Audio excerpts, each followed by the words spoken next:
if this is true, then our country is in a lot of trouble. We would have these trips,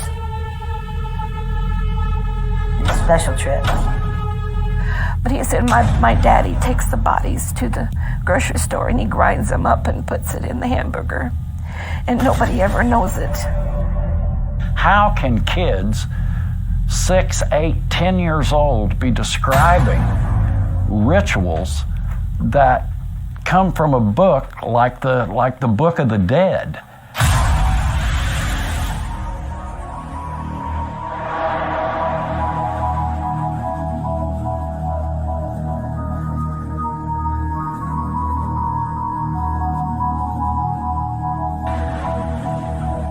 It's hard to get your mind around people being capable of this kind of evil. This is Dan Bidondi of TruthRadioShow.com. I am honored to offer my listeners a 1-month free subscription to nystv.org. Subscribers will have access to thousands of NYST TV videos from spiritual warfare to biblical and occultic topics, banned from YouTube videos, and much more. Subscribe today on nystv.org and use the promo code DANTheMan and receive your first month free.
And welcome everybody to the Dan Bidondi Show, the Spiritual Warfare Friday, right here on TruthRadioShow.com, and your hosts Dan Bidondi and Brian Reece. And tonight's broadcast is the UFO-Alien and Occult New Age Great Deception, a long title, yeah. So, and Brian wanted to sing a song, Staring Down the Barrel of a 45.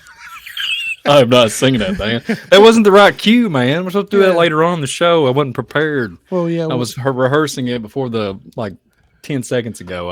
I'm out. It's my throat's all dried. I can't do it right now. Yeah, we'll do that later. We got an awesome show for you guys tonight. We're going to talk about aliens, UFOs, and all kinds of stuff that's going on in the news. And yeah, they're not hiding it no more, man. It's years ago when we talked about this on shows. People are like, oh, yeah, we've got the conspiracies, and the government using plausible deniability. Now they're saying, oh, yeah, they're real, and the Pentagon's releasing it, and we've done a lot of shows on this already, but there's always new information. We got documents we're going to go through and everything else. So before we get started, I want to thank ShakeandWakeRadio.com for carrying the show and that awesome, amazing network. Thank you, Andy, so much. And also BeforeIt'sNews.com. I'm a publisher for them. The journalist, I should say.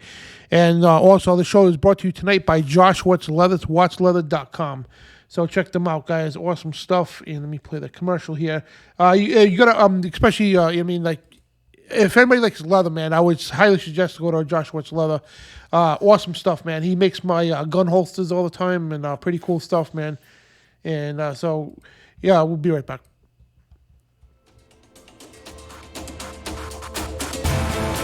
This is not some soulless factory. This is long, quiet days with the Father. This is obedience. This is cold, early mornings, tired, rough hands, and hot summer days. This is quality before quantity. This is where you're not just a customer, you're a client. I don't just work for you, but with you. This is where your ideas come to life. I am Joshua Watts.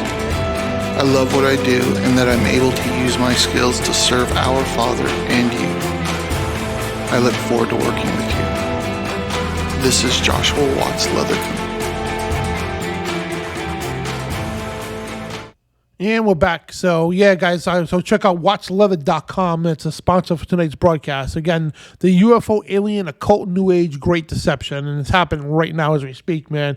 And so, Brian, you want to kick this off? First of all, we'll start off with a prayer. Because we're going to expose tonight very detailed stuff. Plus, we got biblical verses as well on what aliens are. Well, people think aliens. And we're going to get to that at the end of the show and all that. And we're going to take phone calls, too, as well. And we're going to invite your comments and everything else and the chat. So if you want to call in later or ask a question or comment, whatever the case, you could do that in the chat room as well. So so we got so much stuff going on here, and I don't even know where to begin. Because there's so much information here going on. We're going to bring up some old stuff, Project Blue Book and everything else too, and also relate to what's pertaining to going on today, because this stuff is they are literally hammering it home, because the Great Deception coming up, guys, is part of this whole the whole UFO thing is part of the Great Deception. The Bible in Revelation 16 talks about this, and they are gearing up for this. And as you can see, even before they started admitting it, all these movies coming out, everything that had to do with some apocalyptic scene, like the Transformers movie, and all,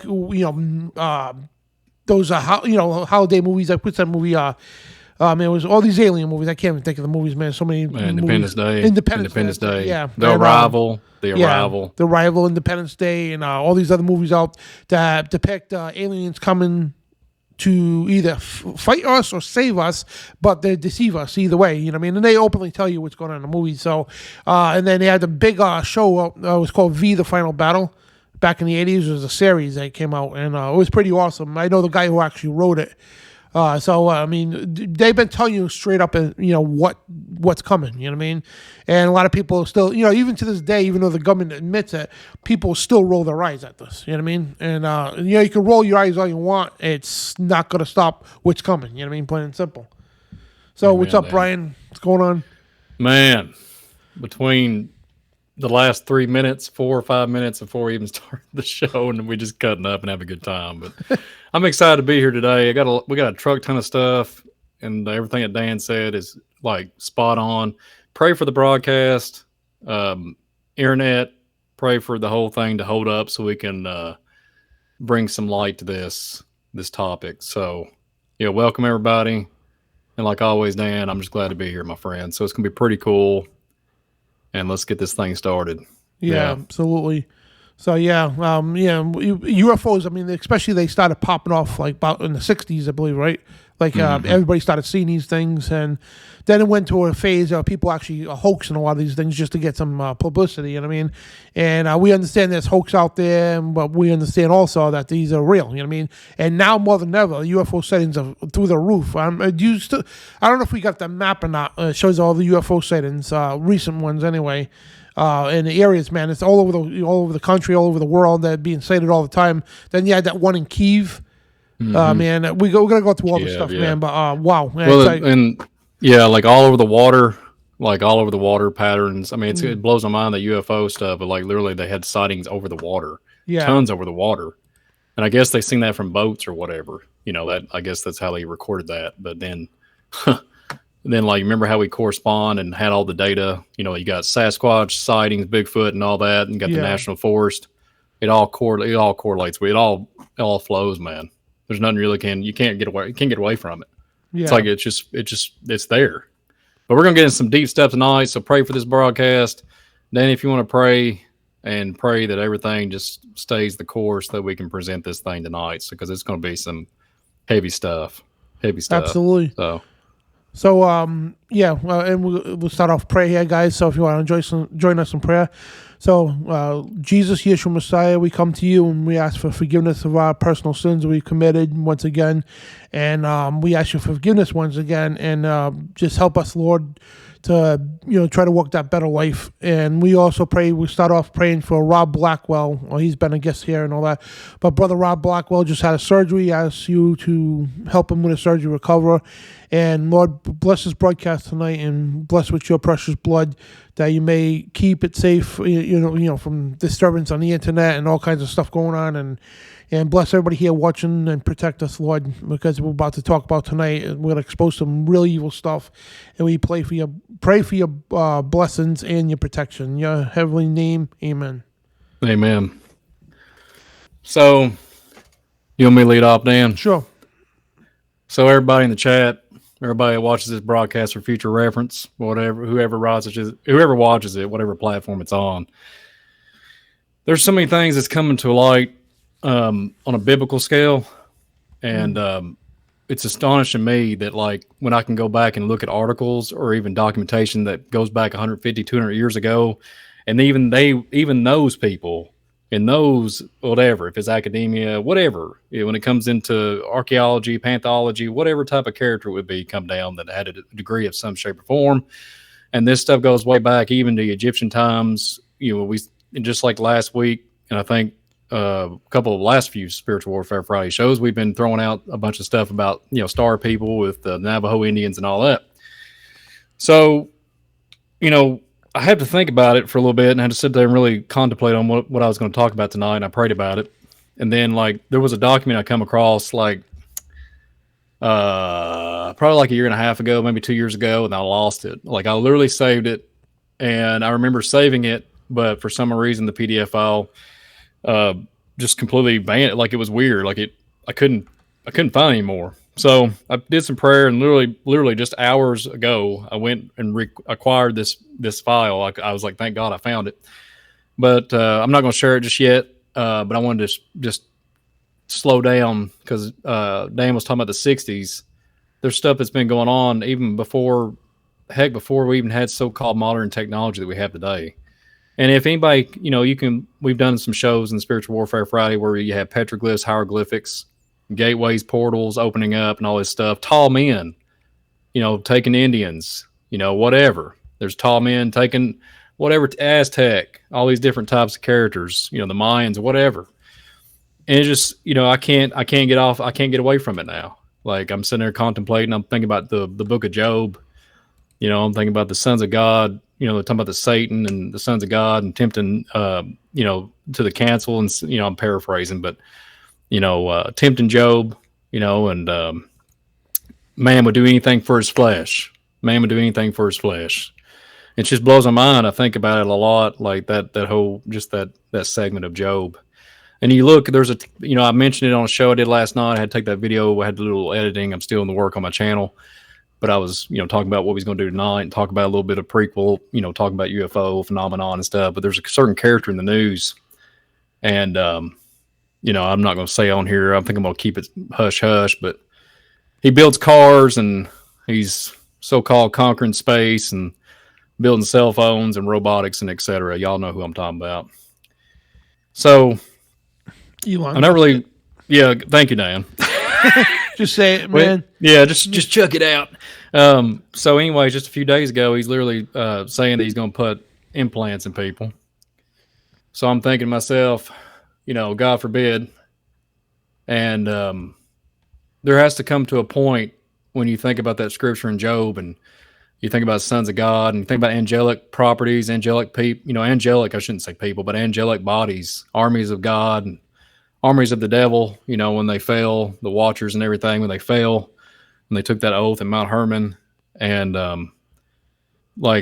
when we look at it and we compile the data, we are still, there's nothing new under the sun. We are still striving to do anything for our flesh to keep it preserved. And then the Bible speaks of this, that we will take on a form, we'll be as Jesus is, we'll be as he is, into that state of immortality. They're promising immortality here on earth. That's what they're headed for. That's what they're, trying to pop off and do. And what Jesus did on the cross, he literally saved us from this world and give us that ability to one day be in that existence with him, with the right hand of the Father, and be at the throne room and literally be around with the angelic body, these angelic armies and stuff. And it just blows my mind. And we'll have an intellectual, be a lot more intelligent. The Bible talks about that, and being able to judge angels. And I'm thinking about this tonight and talking about this thing just so be off the chain. I don't even know where I'm going to go with it, but I'm going to start here. I know he's watching the show, so I'm going to pop it off. I just talked to him a couple hours before the show, and he gave me some really good data. Him and his wife. No, I've got the, yeah. We got the insight. Yeah. Thank you, Dan. I got to drink a cup of coffee on that one. But anyways, away. Yeah. I'm not going to associate with. Well, I pray for him. Actually, I'm gonna pray. I pray for him. But anyways, I talked to some of my family members before I did this broadcast, and I know they're watching. So just like 2 weeks ago, I mentioned on my show last night on my channel, but I just can't emphasize this enough to where I'm going to bring all this in, tie it all in. So when you're just literally sitting in your house, and all of a sudden, it's like 3 o'clock, 3-ish, late 2-ish, almost 3 o'clock in the afternoon. And I think it's on a Saturday when this happened. And literally when the house feels like it's going to come down, like the foundation is going to rock into oblivion. And you hear like that. And then we live in proximity pretty close to a facility. And I'm going to talk more about it here lately. It's military. But the whole narrative with this stinks to high heaven. But anyways, it happened the first time, and I kind of waited. Now my kids, we kind of just sit there and listened, and all of a sudden did it again. So I go out, and all of a sudden, Dan, no joke, fighter jets over my house. And I'm thinking, okay, airspace, citizen airspace, clearance. And the first thing I'm thinking about, what is it? Daggone Armageddon? I'm just being sarcastic. And then I call my uncle up, and I'm like, what the crap? Is it going to be Independence Day, 2.0? And then they're doing they're doing circles, okay? Circles around the county. And then approximately literally a county over. It's a pretty good size distance from my home. They're having a so-called game. And there was no evidence of this so-called game having Air Force fly over top of it and have a grand opening or whatever, celebrating or whatever. And from what I seen many different colors of fighter jets, and I seen orb-like stuff in the sky. No joke, broad daylight. I'm over here in DEFCON 10, thinking, okay, it's going down. And then literally after all that happened. And then I'm getting all the feedback from, family and stuff and saying, I heard that. And that was on the other side of the county, all this stuff. And I'm like, crud, man, what's going on? And so the vibration was so bad. I thought it was an earthquake at first. Because I was like, man, this has to be a really powerful, seismic activity. I was like, man, the foundation of my house is getting ready to collapse down because there's such force, and I'm thinking, and then I was, trying to collaborate what's in my mind, kind of just get my bearings, and it literally sounded like a sonic boom. When I started contemplating, because I was like, it's not under the ground, it's not underground, it's above. So I'm like, okay.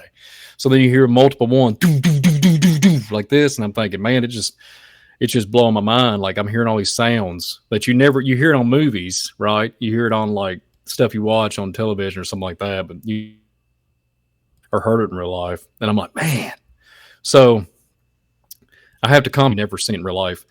Just try to collaborate all the data. And I'm sitting there trying to call my family members up He's over shopping. I'm asking where he's at because he's over shopping, and I'm thinking the world's getting ready to crack off, and the whatever is going to pop off. So so that happened, right? So then, not too far, like I was getting all the data and people telling me stories, like a few days later. Then I started looking on the news on the national level, and there was people like saying, sonic booms and all these different sounds. People they're like, oh my goodness, earthquake, or be in the sky. You go, you see a bunch of stuff on YouTube and whatever, but people's putting recording on their Ring, on those Ring devices and stuff, hidden, like surveillance cameras and everything, picking up the actual sound.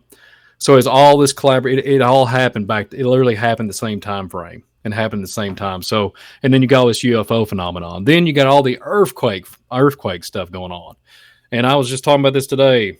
I don't know what your take is, Dan, but seismic activity, when you have when you're having these surface earthquakes, I'm not a earthquake specialist in any shape or form, but when you have something coming in, like a sound, is it sonic? Is there such force? Because a sonic boom, man, when flower jet can come by and tear a house down.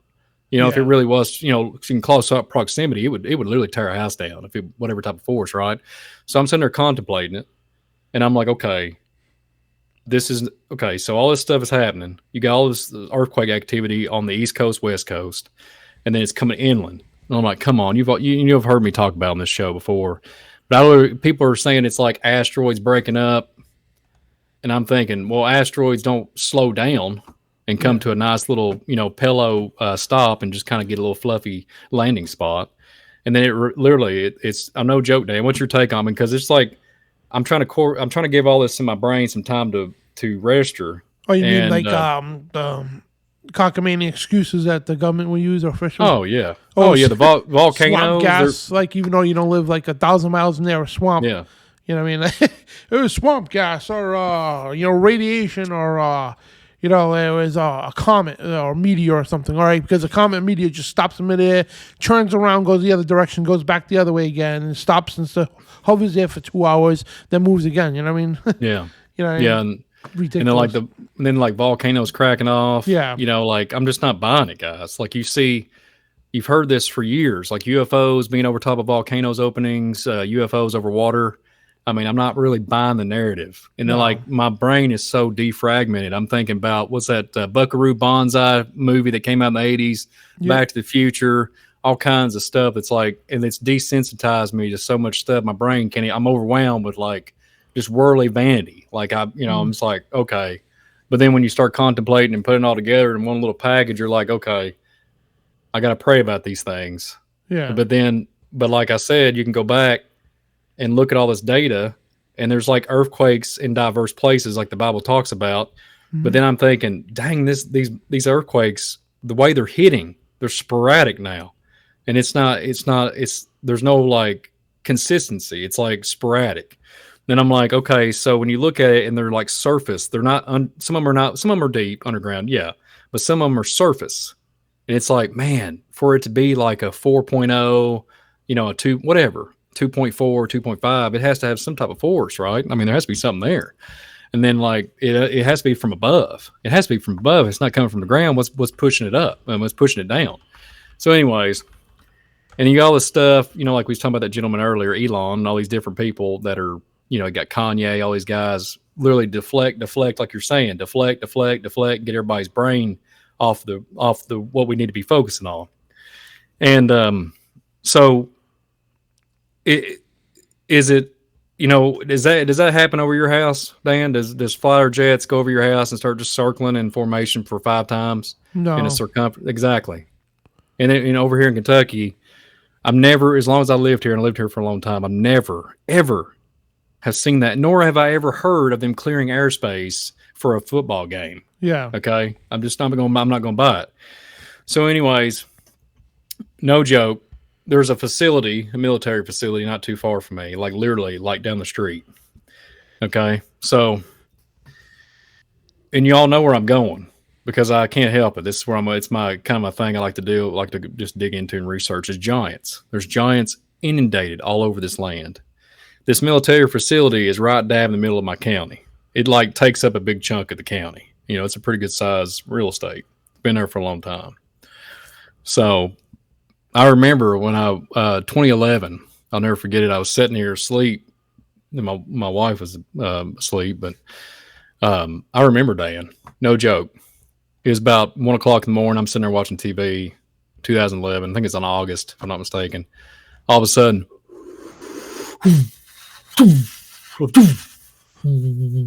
like that, and all of a sudden I see bluish like white lights going like this, and I'm like, oh man, I'm like, I guess there's some hunter or something out here getting ready to do something to something about to go down.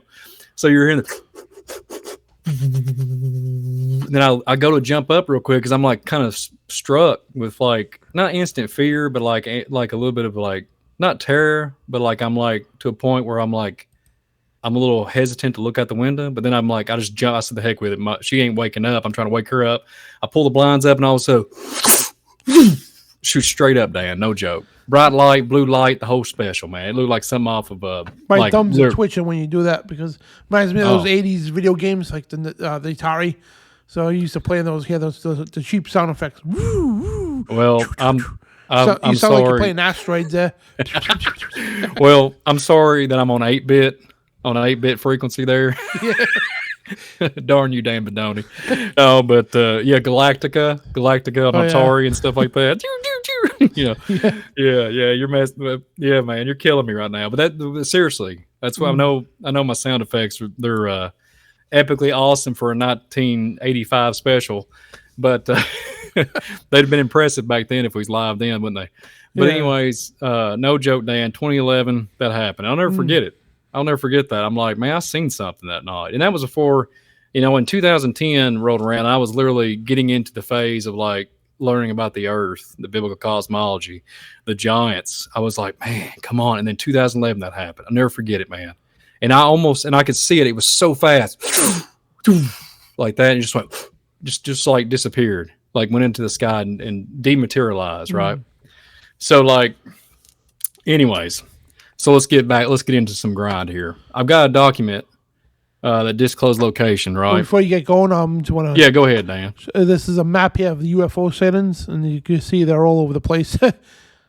And I don't know if this is up to date or not, but yeah, this is United States here, and like you can see, like I guess the brightest is like all over the East Coast, and especially East Coast up in New England here, tons of them, and out his way too in Kentucky. Louisville and all that stuff, man. I tell you, crazy stuff, man. And all over the West Coast, and they're everywhere. You know what I mean? There's tons of maps out there. If you type in UFO maps, UFO sightings maps, they got them everywhere. So all different types of maps, animated map here. So pretty cool stuff, man. But yeah, they're everywhere. So plain and simple. All you have to do is put in the news, local news. They report the stuff all the time. Yeah, now the mainstream media is starting to report it. So here's where I'm at. Like I'm kind of to the point where I'm tired of like fear tactics. Like it's just fear driven. And like God is not the spirit of fear. And like if you think about all the biblical accounts, and even if you think about what Enoch did in the book of Enoch, God ordained him to speak to the angels. They had to obey that man. Okay, and then you think about the lion's den of Daniel, all these biblical books, the Goliath narrative with Daniel, with David, and then you have all these accounts of they denied the flesh, like they was like no fear was even making them tremble. They was like, our Father in heaven will see us through. There's nothing that my Father cannot do, nothing, zero. So that has to be applied today. So the way I see it, the way I understand it, and we can talk about angelic narrative. We do not worship angels. They are on the same playing field because they worship the Father that created them. I'm talking about the good angels, and heck, the bad angels. We don't bow to them. My point is, if Jesus is in us and the Holy Spirit is driving us, there's no sense of any kind of fear at all. Period. If we truly believe that, these things that are coming up on the earth, they tremble at Jesus' feet. They tremble. The name of Jesus, they cannot stand it. But my point is, if you was to be, fortunate enough to see the angels of the God of, the angels army of God, we're like, hey, we still have that same ultimate goal. And the ultimate goal is to worship the throne, worship the Father, the Godhead, the Almighty, the Holy Spirit, Jesus Christ. So like, we are still on that plane of, we are on that army. Like, we fellowship together, regardless if we can't like speak to them in the way that we and you are talking. But what I'm getting at, if you ever do, like the biblical account talks about all kinds of different angelic characters in the Bible, talking human women, men talking to angels, but we do not worship.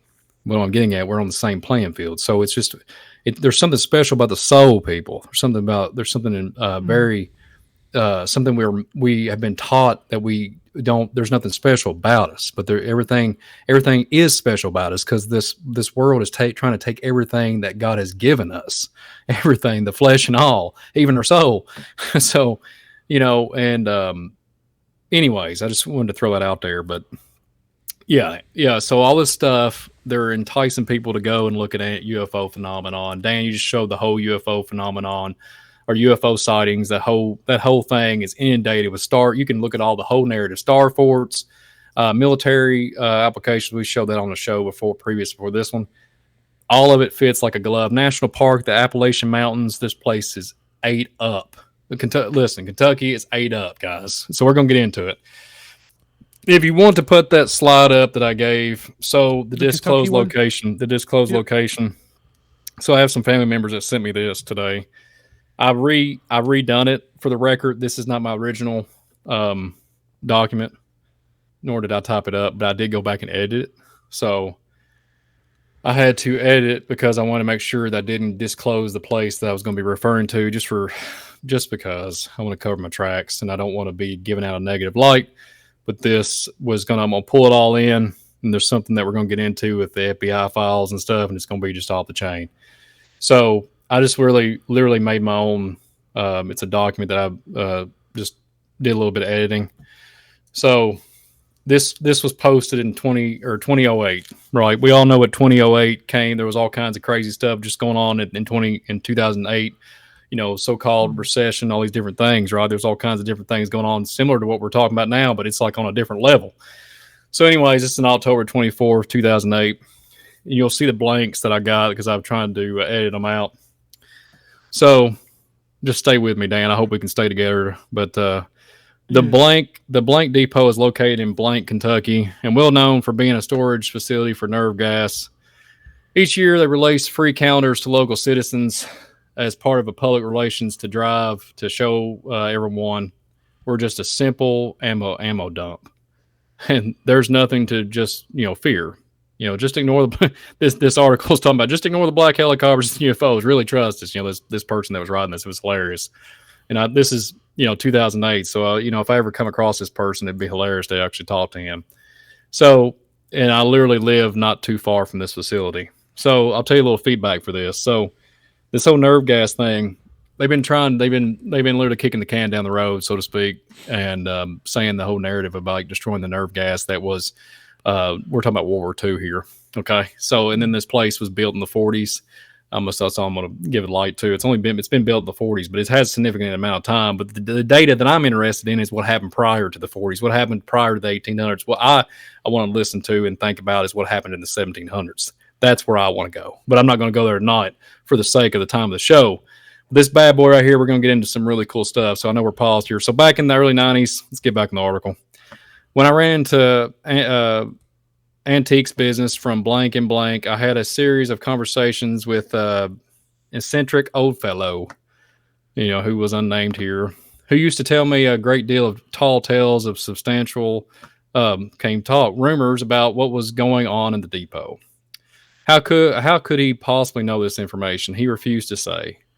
I do know he served in the Vietnam, but that's the only military connection I even gleaned for certain about him. Among the Grand OE's claims now here's where it gets really heavy. Alien technology recovered from a crashed alien spacecraft was being reverse engineered and used in experimental aircraft being tested at the depot. I will say this real quick before I keep reading. I will tell you all this, and y'all have heard me on this broadcast. I do know, because I like to ask questions. I do know before our last president got out of office, I know some people that literally know and confirm that he did call over there before he got out of office, and I think that's very interesting timing, in my opinion. But and I can even say this. This is just on my theory about basically what's been, a lot of, you've all heard me talk about some certain things, but people that I know that's been on the premises, that drove trucks, everything, all kinds of eyewitnesses, all kinds of stuff that's going on here, inundated this place with like red flag all day long, something covered up here. Anything to do with, you got tons of levels under the ground, which people won't even believe it, but I do know people that literally still go there. Underground shooting ranges, all the whole shebang. Okay, we'll just keep on going. And in my theory, I do think there's a collider over there. But, what would that be, right? CERN, a particle accelerator, a hadron collider. Hope there's nothing to worry about. It's all just figurative. It's all figurative. Don't worry about that. That's just something that's just there. Let's not worry about it. So, yeah, I'm going to get on a roll here. If you want to chime in, Dan, please, by all means, interrupt. But I'm just listening because it's pretty interesting. You know what I mean? And yeah, it's crazy. This is going to be all. This is not even. I can't wait to throw down the mic drop here in a little bit. I mean, it's just going to be insane mode. So and plus, we're going to get into the New Age part too, because a lot of people don't understand that the New Age has a great deal to do with this. They're the ones hyping this up. They're the ones promoting it, because the New Age agenda is basically they're going to glorify this return. Well, these what they call aliens when they come to the earth here, when they appear to everything, you know what I mean? And everybody's like, wow, these are real and everything, and then they're going to be the ones glorifying them and to worship them, to be like them, and they're going to say we could achieve that next step of evolution, you know what I mean? We're going to get to that in a little while, but I just want to let Brian get to his articles here. He's got lots of documents, PDF files and all that from the FBI and all that too, unclassified information and all that stuff, so go ahead, Brian. It's going down. Going down, yeah. It's going down on the Spiritual Warfare Friday show. Okay, so if my family's still watching, I know that I cut up and have a good time. So I know it's just two people watching. So and I think my wife might be. So bless you all. Yeah, and I have a pretty good sized family. But anyways, continue on. Number 2, he said he had the authority from people he trusted that the alien spacecraft. Do you still have it up, Dan? Yep. Okay. Spacecraft was stored at least at some point underground at the depot. And then the person that wrote this article, why Kentucky? I asked. They wouldn't keep it where everyone expects it. Yeah. Okay. So yeah. Listen, for the record, I'm sorry, and I don't care to say it on this broadcast. They won't.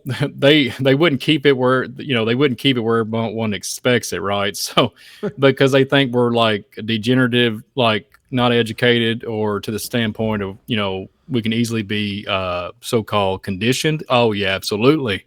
But yeah, so yeah, and I love where I'm from, but these people think that we're ignorant to everything. So, but I'm gonna real quick the whole narrative with the giants, which. No joke, inundated with a ton of stuff. Literally across the street from this facility, a giant was found in an Indian mound. Okay, let's just cut to the chase here. So we're gonna get into some deep stuff, and I'm gonna get back to about why I keep bringing giants up. So, anyways, number 3, all matter of cutting edge secret aircraft are tested at the depot, including the stealth bomber and many other. Are you still there, Dan? Dan, you still there? Okay, cool. Yeah, all matter, or excuse me, let me get back on it. Just a little hiccup. All manner of cutting-edge secret aircraft are tested at the depot, including the stealth bomber and many others that no one have ever heard of. This gentleman, this old fella, right? He mentioned one such secret plane in particular, one that was completely invisible because the hull acted as both a camera and a monitor. Let that settle in your brain. Projecting what was on one side of the plane to the other side, no matter what angle you were facing the plane from. He said the depot was the military man's headquarters for chemical warfare, and the first Gulf War was practically run from within the depot. He made a great many other wild claims, but these are the ones that was most relevant to our field of study here. At the time, I didn't take anything in this person too seriously. He didn't look or act like the guy that you'd expect to have security clearance any place. He was pretty much drunk a large percent of the time. Interesting. But I often thought back to the bizarre truths he confided in me, especially when he's seeing UFOs in the area, hearing other talk about the UFOs they've seen. And then it goes on. But I began to find out at least some of what was been true. The depot is the most main source of Department of Defense of chemical warfare, according to the information found right on their own websites. I consider this invisible plane story to be most outlandish detail of all, even more so than the alien story. Then I found out years later that such an aircraft does exist with technology called electrochromatic panels, which I'm aware of, which have been researched extensively by respected journalists Nora Kawekwaya. I can't pronounce it. The more we learn about the blank depot, the questions arise. And then one of the things is certain that it's not just a simple place to dump ammo. We're one to compile an exhaustive list of UFO sightings in the Kentucky area, more specific, the depot area. Dan, you're messing me up, man. It would be massive enough to all side of his own, but all UFOs do get recorded around here much. Do not get it recorded here around much anymore, even though they're seen almost a nightly basis. I'll put my hand up for that one. I see them nightly. It's something that locals have grown accustomed to, much like people around Area 51. A gentleman resides with the side of a depot, made that the connection himself, saying, I guess you say that this is like an Area 51 of the South. This type of UFO reported the gamut of the traditional variants: saucer shape, cigar shape, triangular shape, mystery lights, etc. Marked black helicopters. I see them all the time around here. Also recording almost daily in the area. They are frequently seen coming in and out of the depot one way. I'm going to just throw that out there. One way in, one way out. I know this. Even the broad daylight, some to seem to coming or going in general direction of Fort Campbell. Let the four winds blow, because I'm cracking this off now, and I can't wait to bring up the FBI file. Or sometimes in the nearby blank airports, some are very advanced and unknown make, and others appear to be black hawks or little birds.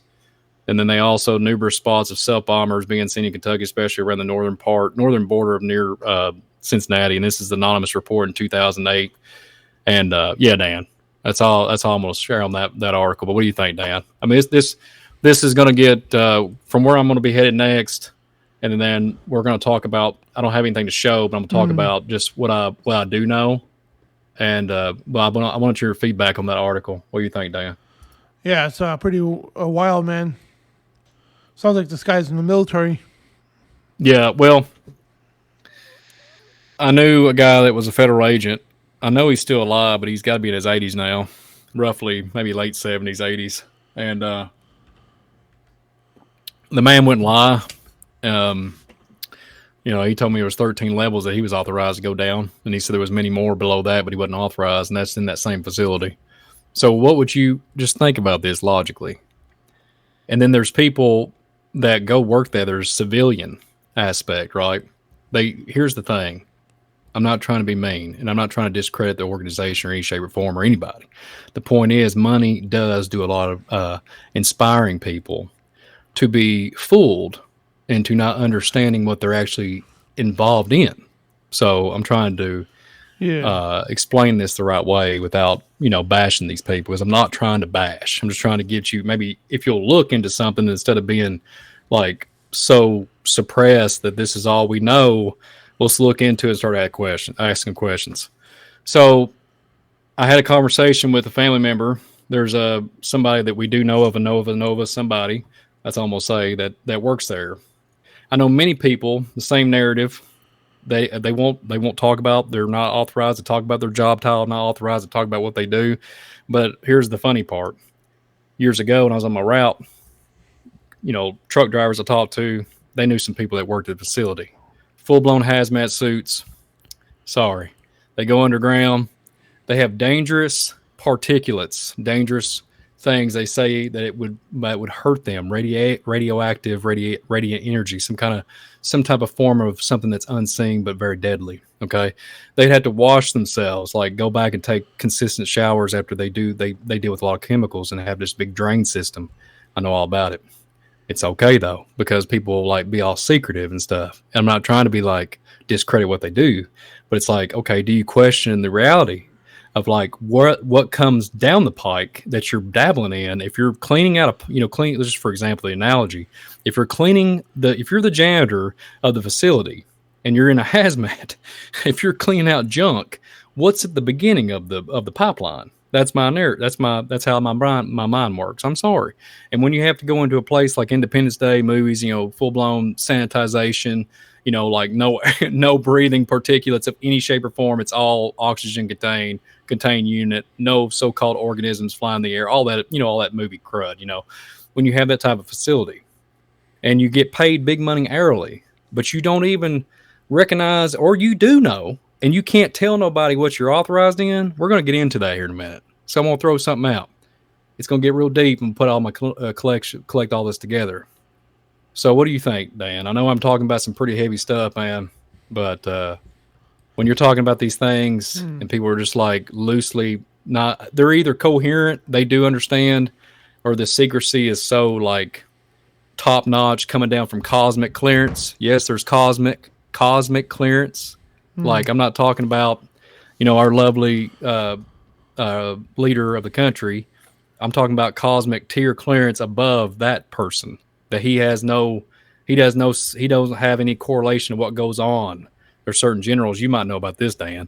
Yeah. There's cosmic clearance generals. Okay, they have certain type of authorization. I don't know if you know anything about that or not. Levels. I think this is 26 levels or something like that of different classification. Yeah.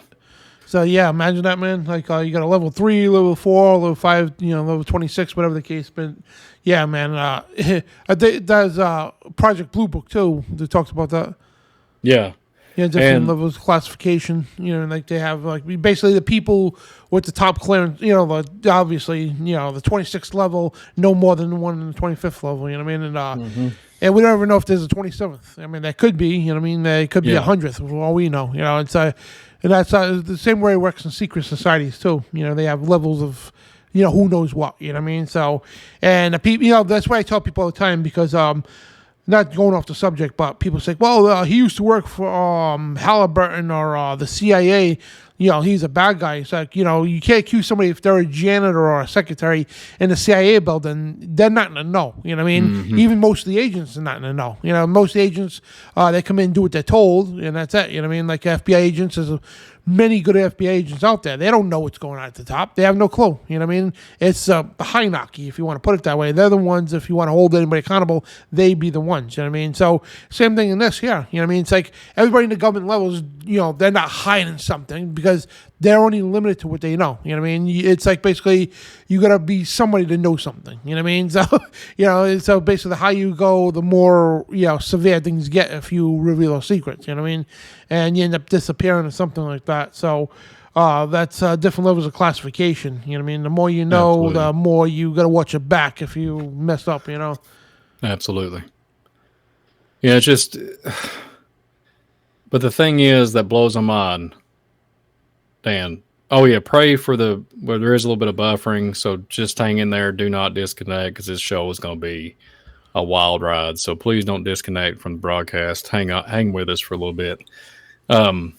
So anyways, the thing is it goes back to the Navajo Indians. Dan, come on. The Star People. Yep. Listen, guys. It just blows my brain. It just burns me up. I'm getting ready to show you all something a little bit with the FBI documents. When I can go back and look at old documents in the 1700s, 1800s, and talks about Indians getting ancient knowledge from these tall men that pop up out of nowhere, pale skin, the whole shebang. And they end up, compromising. They'll end up trading. They'll end up teaching them a bunch of stuff. And then all of a sudden they either disappear, or their children or their women disappear. So what does that remind you guys of? Genesis 6 chapter all day long. And so, what is that? Why is these giant, or this giant humanoid? And yeah, we're buffering, but it's a controversial broadcast. I know they're going to be going against us tonight, but yeah. So hang in there. I know we had some people drop off, but please join us back in. Dan, you still getting buffering on your side? Yeah, it's popping up in here and there, and I apologize about that. Now it's green, so we're getting fluctuated internet over here. It's because I'm speaking words that are against the powers that they don't want this to like the show we out. did on Lucifer, right? Lucifer Jesus, yeah, I know. right? Where for 45 minutes of the show, when we get into the meat and potatoes of the thing, right? We were all buffering. Then after that, we just stopped. It went completely green and it stayed that way, Mm-hmm. So please, guys, just bear through this. I'm sorry, and we'll get to this and engage in the chat anyway. You know what I mean? So it's pretty cool. And also thank you, Valerie and Uncle. Obviously, for moderating the chat too. Yeah, praise you all, bless you all. Seriously, thanks for everybody. Yeah, we know we're having a buffering issue. Just pray in Jesus' name that this whole broadcast will be completely shielded from all evil airwave interference, because I'm really stoked about this show tonight. So I'm just hanging there with it. Too is like because the studio we rent here, we use the internet from the building. We got a hardwire, but still it's like it's shared by other people, so that could be contributed to that. But we're trying to do next is like get enough money up to get our own internet service. You know what I mean? And this way we have just full power completely. So that's why we got the donation page up there, guys. If anybody wants to donate, contribute to the show, it goes into the ministry here, and I'm putting it in the chat room there. Might have to cut and paste it too if it doesn't work, the link. But yeah, that's what we use to raise money for the show here, to pay for the rent in the studio, and pay for streaming on Rumble, and also pay for hopefully we can get enough money to get our own internet here. You know what I mean? So this way we don't have these problems. So it's like right now it looks like it's good, but sometimes it just fluctuates or whatever, because we got several people in the building, in the office building. There's nobody here, I don't think, but I mean, so we should be good. So I don't know. Well, I'm not going to let it put my fire out. So yeah. This one's going to get crazy, Dan. If you want to pop up, I guess I'll go ahead and pop that one up. That one is a pretty heavy sauce. Blue Book? No, not the... Well, we could talk about Blue Book. The FBI. But the FBI PDF file that got up. The page 2022. Man, come on, everybody. This one's going to be crazy. Okay, so... I hope Dan can pop it up. So just start from the beginning, like the 6751, and then we'll just scroll down. So I'll talk a little bit about it first. What's the name of this document, by the way? It's the literally UFO. It's a UFO literally documentation. One. Yeah, it's a ton of inundated like literally 1947 event. Everybody, we're going to be going to the Roswell. Okay. Everybody knows about what Roswell entitled. Everybody talks about the 1947 event. Everybody talks about, now this is no joke. When you think about Roswell, you think about movies. You think about the ET extraterrestrial standpoint. That's what you think about. You think about little green men. They associated little green men with the whole narrative. Like that's what they said. Like this whole thing was like little green men in this, this so-called crash. So this is going to be some deep stuff. So at the beginning of it, underneath San Diego, California, the round robin, it's called the Flying Row. I said, well, how ironic it's the Flying Row. And then you get into like Skinwalker Ranch. Skinwalker Ranch talks about a flying row coming and dropping down. Literally just not too far from a cattle mutilation, and sits snug on a field, and literally has like, and it literally made a can't even know the words because this is going to be such a deep topic, an impression on the grass on the field, and it shows like the length of this flying row so-called craft at Skinwalker Ranch. Blows my mind. So anyways, in San Diego, California, July the 8th, 1947. So when we're looking at this, the memorandum of importance. This memorandum is respectfully addressed to certain scientists of distinction, to important and the words are so distorted. I think it's astronomical and military authorities. Aeronautical. Yeah. Okay, you can read it better than I can because I can't hardly see it. To a number of public officials and the foul, it literally, I think it's because it's just so, this has been printed back in 1947 on a typewriter. A few pretty publications. Much. Okay, man, I tell you what, man, you got that Rhode Island ability, man.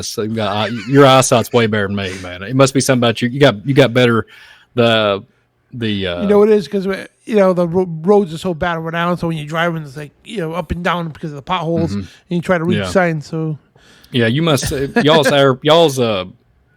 air up there must be clear. I'm just kidding. But anyways, we're over here popping off radiation.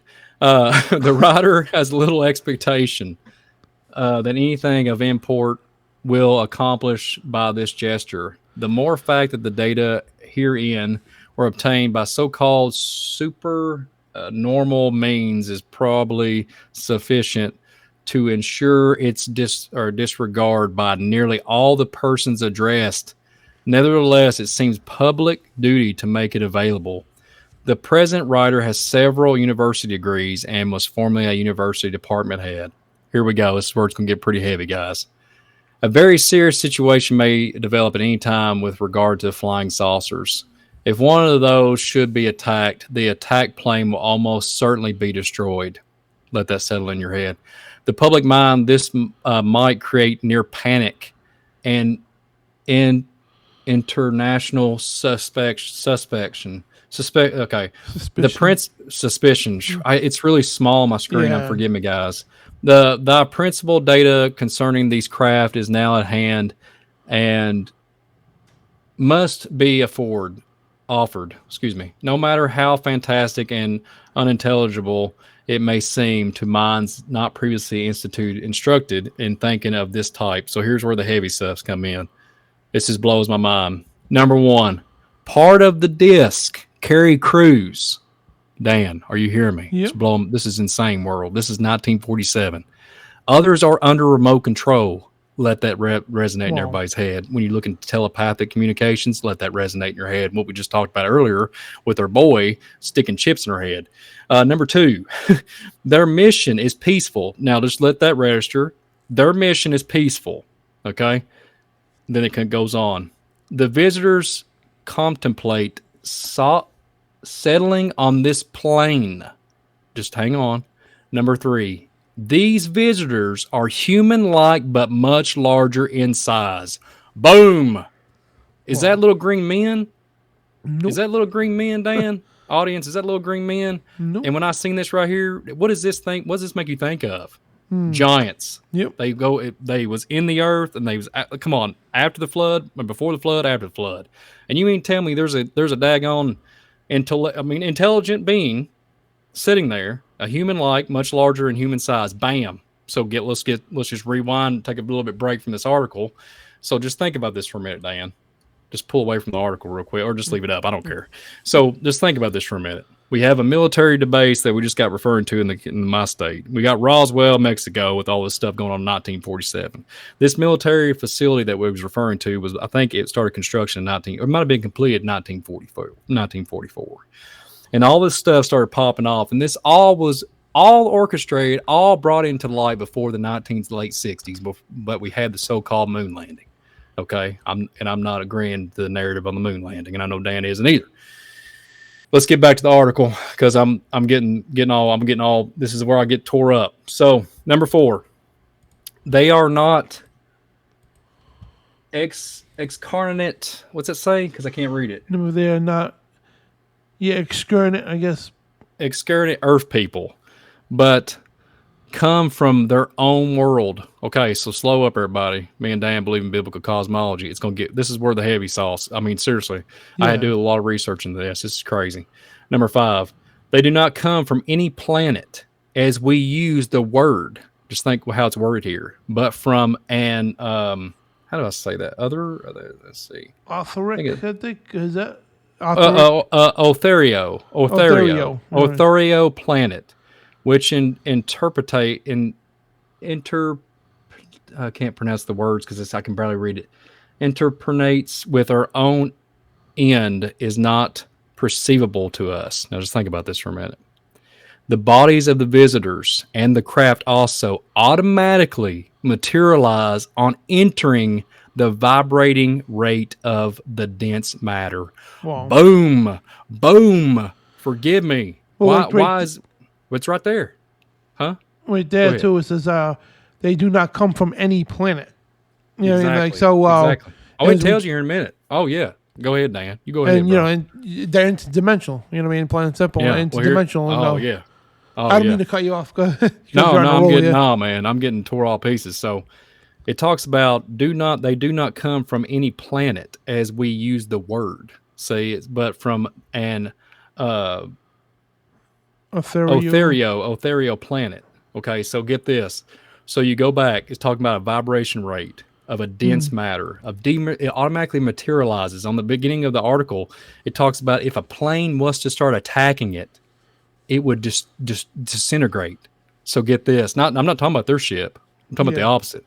So number 7, the disk possesses a type of radiant energy or a ray which will easily disintegrate any attack ship which re-enter I think it's the word Etheric. Yeah, I'm having trouble reading. At will, and so simply disappear from our vision without trace. Come on, Dan. Wow. Come on. This is 1947. They're literally telling you. So this is where it gets really. This is guys, this is FBI. If you see the address bar, I can't show up. Yeah, it's FBI. It's the vault of FBI.gov. I'll pull it down here. So if you look at the address bar right here, it's FBI.gov website. So this is not a conspiracy theory site or anything. This is from the horse's mouth. You know what I mean? Yeah. Like if you want to put it that way, that's right from the source and the horse's mouth, right from the FBI's website. Yeah, you just probably like I say all the time. Right now using this. Yeah, no joke. But you just can't make this stuff up. And see, this is why when you got people, I'm not going to make this up. When you got people working in hazmat suits and stuff like that, don't even know what they're doing.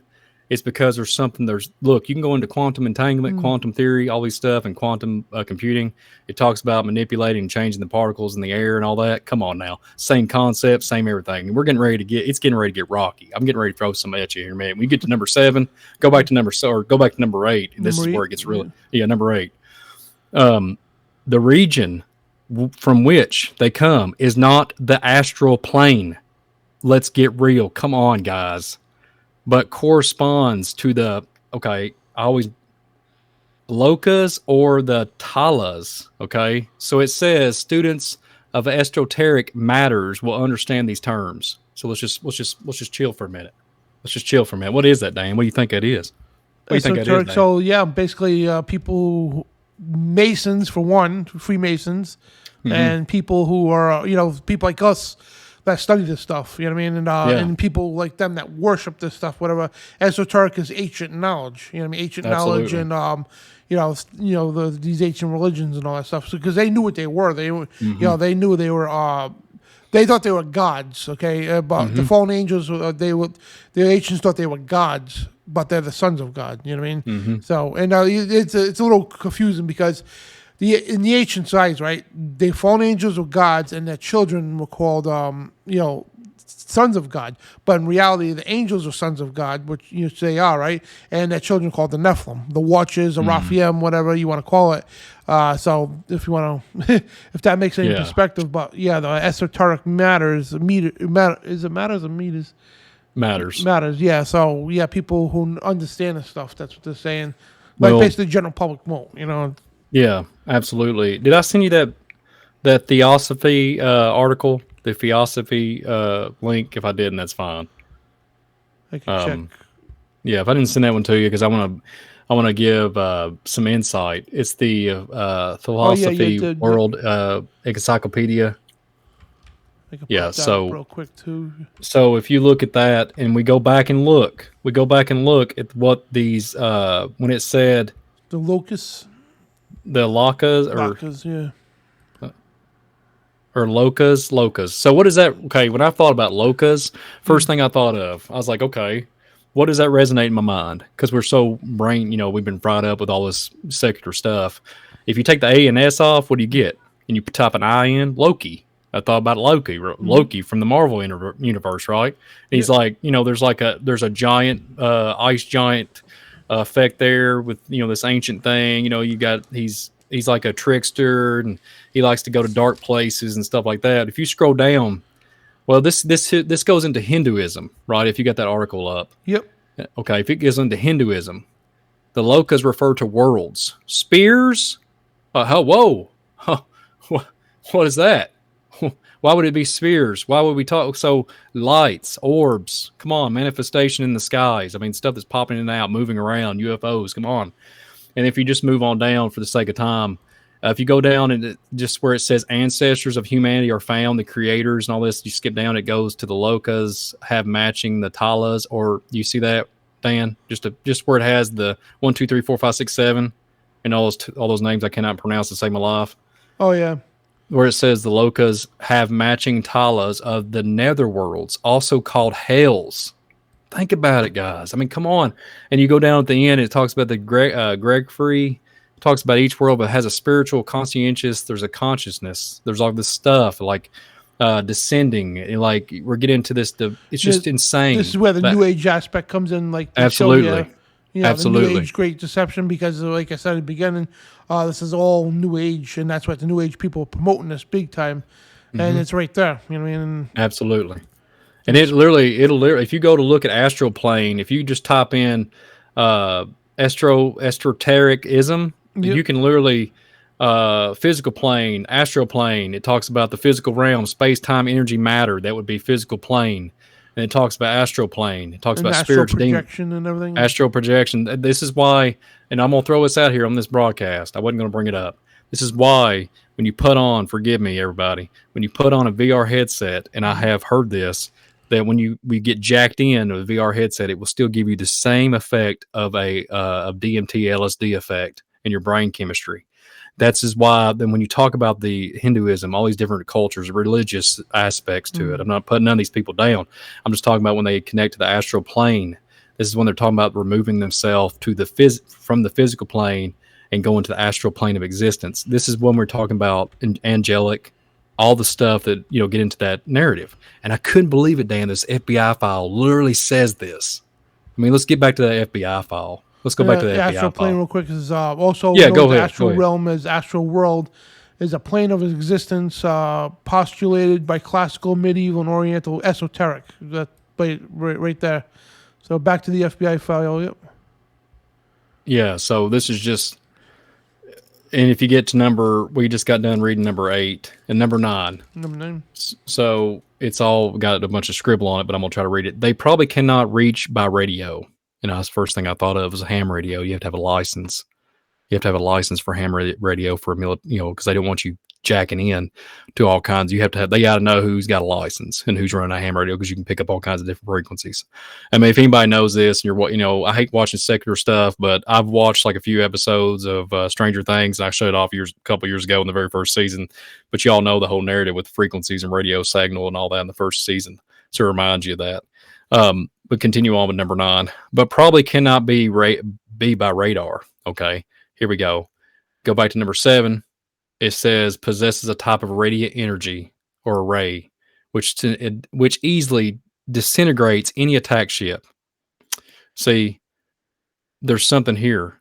There's something here. And this is why you simply disappear with our vision, and it literally just without a trace. That's why they can boom, boom, boom, boom, boom, and go to different things. They can dematerialize and everything in a vibrating rate. It literally tells you in this file here, and tells you our dits matter. So let me just throw something out at you all. They manifest. Okay. So we have a giant being in a craft, and this is the 1947 Roswell event. So what happened to the little green people? So where are we at, guys? I'm just going to try to throw that out there. And I know it's some heavy sauce. Who knows? Just pray for us. I'm just throwing this out here. I can't help it. So number 9, because I'm just praying, because I'm tired of people just like I use that analogy, kicking the can down the road. It's driving me insane. So number 9, they probably can't be reached by radio. If a signal system can be devised for that aperture, I think we give information in morning and can do no more. Let the newcomers treat it with every kindness, unless the disc are withdrawed. I can't read it because it's all distorted. Which culture of science are incapable of dialing a heavy responsible rest upon the foul of the authority of who are able to understand this matter. Bam.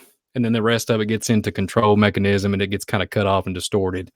But I wanted to bring this up for the sake of this video, guys, because it's literally talking about a flying roll. Okay, we can go into Zechariah 5. It talks about literally the ephah. There's a flying roll. Like, come on. It's a biblical in Zechariah 5. It's biblical. I think it's Zechariah 5. Could be Zechariah 5 or Zechariah 6. I know it's one of those two chapters. But literally, they categorize it the flying roll on this documentation. And there's a ton of documents in this. Wow. This is 69 pages to this document in this FBI records. Okay. And when you're talking about astral plane and these locas and stuff, and you're literally esoteric matters, like you're talking about, when we get into all these spiritual things about vibrating your spiritual chi, you hear all these different spiritual applications with the monks and everything communicating, we can get into Argatha, they call it Shambhala. They would communicate with these beings, guys. They manifest. I mean, heck, the angels in the biblical narrative manifest just like men and started doing all kinds of stuff in Sodom and Gomorrah and doing all kinds of different things. It's the same thing, but something's up with this giant guy. He's a larger, human-like, but much larger in size. Boom. And I can't help it, Dan. It about blew my brain whenever I was like trying to put all this together, because whenever you look at it, literally emits, even on the aspect. They even tell you in 1947 that it's telling you it's an existence that's like mirroring us, like it's an interdimensional, like they dematerialize, pop in and out. They come on an astral plane. They're not even talking about. They literally say in this document, they say it. They say about that it does not come. They do not come from any planet as we use the word, but from a ortho planet. So you look that up. Oh, I forgot to bring that one up. I got it here somewhere. You look that word up, and it comes up with. I remember looking it up a while ago, but I've lost it on my feed here. But why are you doing that? So on the same PDF file there, it shows a newspaper article. I guess it was from July 9th, 1947. Something this bigger than automobile photographed, and it says youth who is amazed because no one else saw it. But they have actually a picture of it right there. Well, and Dan, let me just throw this out here, man. You just made my brain ding, ding. So outer space, think about it. Your space, you live in Rhode Island. Yeah. It takes a long space for me to get to you. You're out of my space. You're way beyond my space. Like I have to get to you. Think about this, everybody. Ice wall, Earth, biblical cosmology, beyond the ice wall, they come from another plane. Like they come from another area, right? To explanation of exploring. They're literally coming from another world. That's what they would refer, but they didn't say it. They said, yeah, from the plane. It's crazy, guys. I mean, I'm just throwing it out there. It's blowing my mind. I mean, I hope y'all are enjoying it, because I mean, this is like, to me, I just can't, because they said, but it literally says, but come from their own world, and they don't come from a so-called planet as we use the word. So, and they automatically materialize the bodies of literally, and what's so bad about it, Dan, what cracks me up is they have more, because it says part of the disc carry crews. Others are under remote control. There is a mission. Their mission is peaceful. So basically, they got a bunch of drones with them. Yeah, and it says the visitors contemplate settling on the plane. These visitors are human. These visitors, it says these. There's many. Visitors are human-like, but much larger in size. It's all day, Dan. Wow. You can't make this stuff up, man. And this is why the Indians said, okay, we're getting there's star people coming here and invading us and trying to take us out. Let's go put them in the mound. We got to put them down. Yeah. And this is why. And this is, look, radiating energy. It literally says the document, Dan. What have I said on this broadcast? Get an EMF reader. Go check it out and see if you can find a John. This is why they know when they can find a 12-footer, because the radiation, that frequency, is bam. It's still radiating. Whenever they measure it, they can go out there and do it. They can implement it on a military application. Go to it. I'm sorry. And I know that sounds crazy, but that's where we are, man. If you guys want the link for that, I'm going to put that in the chat room. That's the link I just put up. That's the link we were just looking at. If you guys want to scan through that. Yeah. But anyways, I'll let you talk, man. I'm take a break. No, that's pretty cool, man. And I was like reading some of the stuff myself, man. And yeah, just like, you know what I mean? This is the United States government verifying what the Bible's already told us 2,000 years ago. You know what I mean? Mm-hmm. So, you know, so the thing is that it skips through the propaganda, the New Age concept, all the lies that you see on TV and everything else. So, because they know the truth. And the thing is, this was classified back then. So they're going to put all the facts they see and everything else on all that, you know what I mean? So they know darn well that they're not from other planets. You know what I mean? They know they're interdimensional beings. They know what's going on. Plain and simple, they know what we know and all that stuff. You know what I mean? They know what's going on, where they're from, what they're here for. You know what I mean? Absolutely. And so that's why they're open saying, yeah, they're not from other planets. They're interdimensional. You know, and they're larger too, which is a Nephilim. You know what I mean? And so this is some cool stuff, man. That that you could actually look at it, the horse's mouth, to tell you the stuff that we've already known, and through the Bible. So it skips all the middlemen. So now if you go through the New Age concept, there's New Age gurus out there will tell you, oh, that's who we're gonna evolve. We are gonna evolve to them. You know what I mean? We could use subliminal contact with each other and all that stuff. We're going to evolve into these light beings and all that stuff. They're here to help us, usher us into that new age, the age of the Aquarius. To help us evolve into that new age of perception of beings, you know what I mean? So that's what in a whole different astral plane and everything else. They go through that new age garbage. And they wanted you to believe that you could be like them. Why would you want to be like them anyway? These beings are evil. They're fallen. I mean, yeah. And you notice how things so is like they always promote going to outer space, right? How many times does Jesus say when about bad people? They're going to be cast into outer where? Outer darkness, where it'll be weeping and gnashing of teeth. That's a place you don't want to go. Why is the world promoting that? Oh yeah, let's go into outer space, which is outer darkness. You know what I mean? Yeah. Well, people think it's space, but you know what I mean? It's out of darkness, and that's why the world's always doing it. And it's always, everything they do is opposite of what the scripture says. Amen. I agree, Dan, 100%. And that goes, it just goes along with everything you can call, if they're dematerializing and going into a certain speed, and being able to do that, to give a shout out to somebody, he does a good job. The missing 411 cases, right? The David, I'm just going to say his first name. David does a really good job. Yeah. I've listened to some of his stuff. He talks about NASA. He's talking about some guy he knew from NASA that was literally talking about, they was trying to engineer and literally focus on portals, be able to harness them and keep them open. They know about this. And this is why it's just wow. And then when when these things happen, it's something, there's something about it that we cannot process on our human standpoint. But we have breadcrumbs here of understanding. But the biblical narrative, like Dan was saying, and that's literally all we need. And we're literally saying flying roll, go look it up. I think it's in Zechariah 5, Dan. I think it's Zechariah 5 or 6. It talks about the ephah. It talks about the flying roll. I'm pretty sure it's how you spell that? Rove, R-O-V-E? No, roll. It's my accent. R-O-L-L, like a like a bread roll. Yeah. Oh, flying roll in the Bible. So that's I'm pretty sure it's Zechariah 5. Yep. There. So there you go. And see, I thought it was like, wow, it's in the document. It's literally 1947. And then okay, so guys, listen, while you're looking that up, Dan, pull it up, please, since I'm already on. I've said Zechariah 5-10 times and haven't put it up. But this is what I'm talking about, Dan. They did a darn good job. Abraham Lincoln was talking about the giants in the mounds and the ancient extinct. He said ancient extinct, I think, giants in the mounds of America. This is the mid 1800s, and then you go to the late 1800s. They was teaching and preaching in the pulpits about the Nephilim and the Raphaim. I mean, come on. And then you turn around and it all just vanishes. It literally, and it fits the glove it fits, because after the 30s and 40s, it stopped to slowly trickle back to the Sethite theory, Dan. It's slowly inundated after dispensation, all the dispensationalists, all of it started to trickle down, and then you got the Sethite theory. and then you just pull all the fallen angel, everything to do with the Genesis 6 narrative, and you spin it.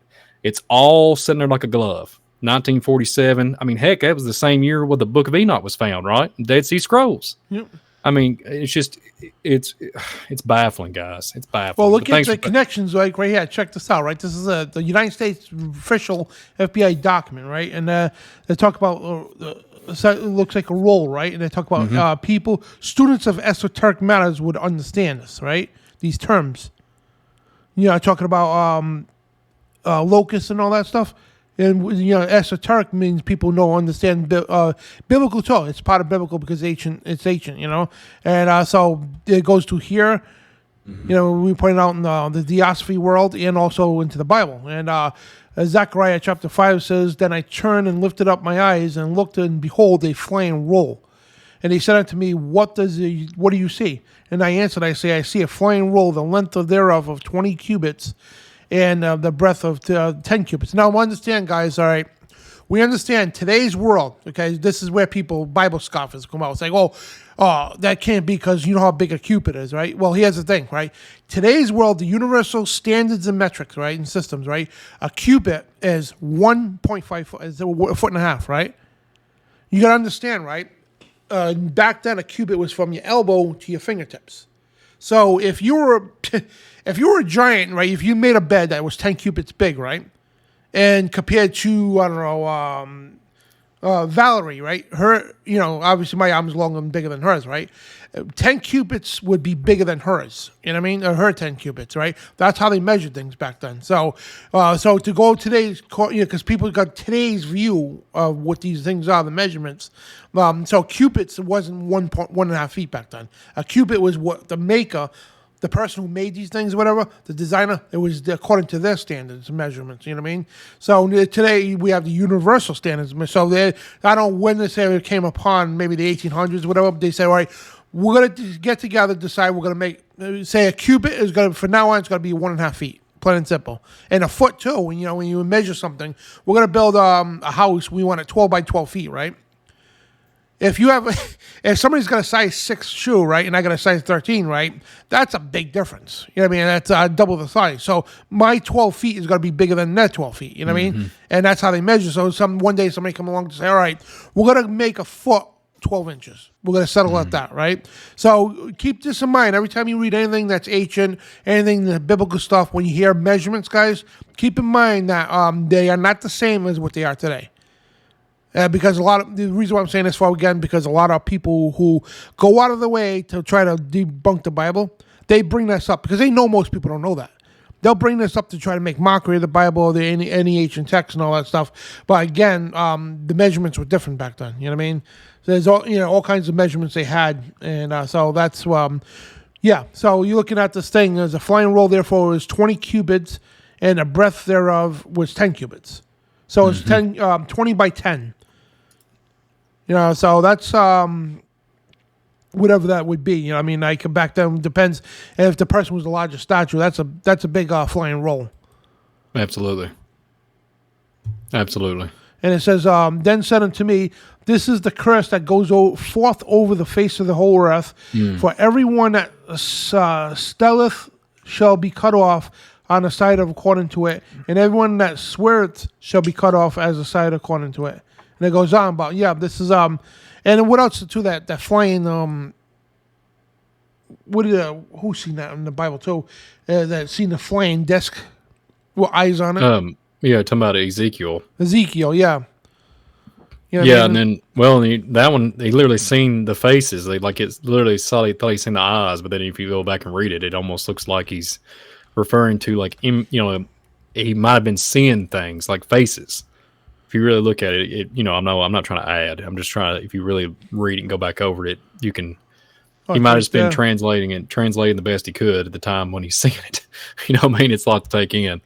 So Ezekiel 1, and right here, it's like, when the living creatures went, the wheels went beside them, and when the creatures rose from the earth, the wheels rose. So they talk about a space, that would be called some kind of a spaceship or something, you know what I mean? The creatures went into it, right? Into it, and it rose off the earth, both, you know what I mean? So that to me is some kind of a flying craft, you know what I mean? And again, you got to understand too, guys, and this is going to put a lot of things in perspective too, to easier understand, right? The fallen angels, right, when they came to the earth here and their offspring, they don't have powers, okay? Like, in other words, when God sends his angel, to do a certain thing, the angel would have some kind of power to do something for God, right? The fallen angels, they were strict from those things. So they have to rely on technology to get around, technology to do what they have to do. You know what I mean? They don't have these godly-like powers. You know what I mean? Satan doesn't either. That he needs this technology, this new world order to be built with his technology they set up, right, from the fallen ones to bring in this new world order. He doesn't have power to raise people from the dead. He doesn't have power to make you disappear or something like that. No, he doesn't have God powers, And so you got to put that into perspective. So you're seeing here, the Bible's talking about how these creatures, rose from the earth. They're called the Nephilim. The Nephilim there, you know what I mean? And saying they had to use a ship to get into flying around. The fallen angels and everything. And then, creatures, and then you got this government document saying these things are huge right here. Like line 3 right there. These visitors are human-like, but much larger in size. Now, I mean, if you can't put this two together, guys, and this is Esoteric here, the Diosophy World, right? And FBI.gov, okay, and the Bible. 1, 2, 3, right there. So this, and it happens to be all of it matches. You know what I mean? And so you can't make the stuff up. You can't. You can't. The ones who do make stuff up is people in Hollywood, the New Agers. Who the thing is, the top people in the New Age movement, they know damn well, okay, what these things are, but they don't want you to know that. They want you to blindly serve these or mimic or love these things, so you willingly follow this deception, guys. This is a great deception. And I'll get to the Bible verses in a little while after Brian's done with his presentation, man. But when they're gonna come back and everything else. So this is like some heavy stuff, man. And it is some heavy stuff. Amen. It is. And anytime, guys, these things going to appear. You know what I mean? The Vatican, we could go over this all the time, man.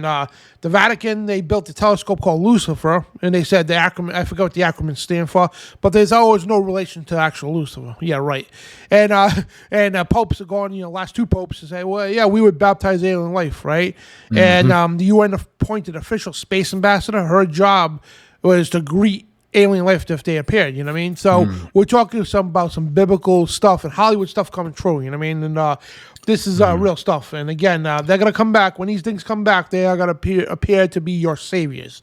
And I don't know if you've seen the movie The Knowing or the History Channel's, their number 1 show still to this day is like 10, 12 seasons, is Ancient Aliens.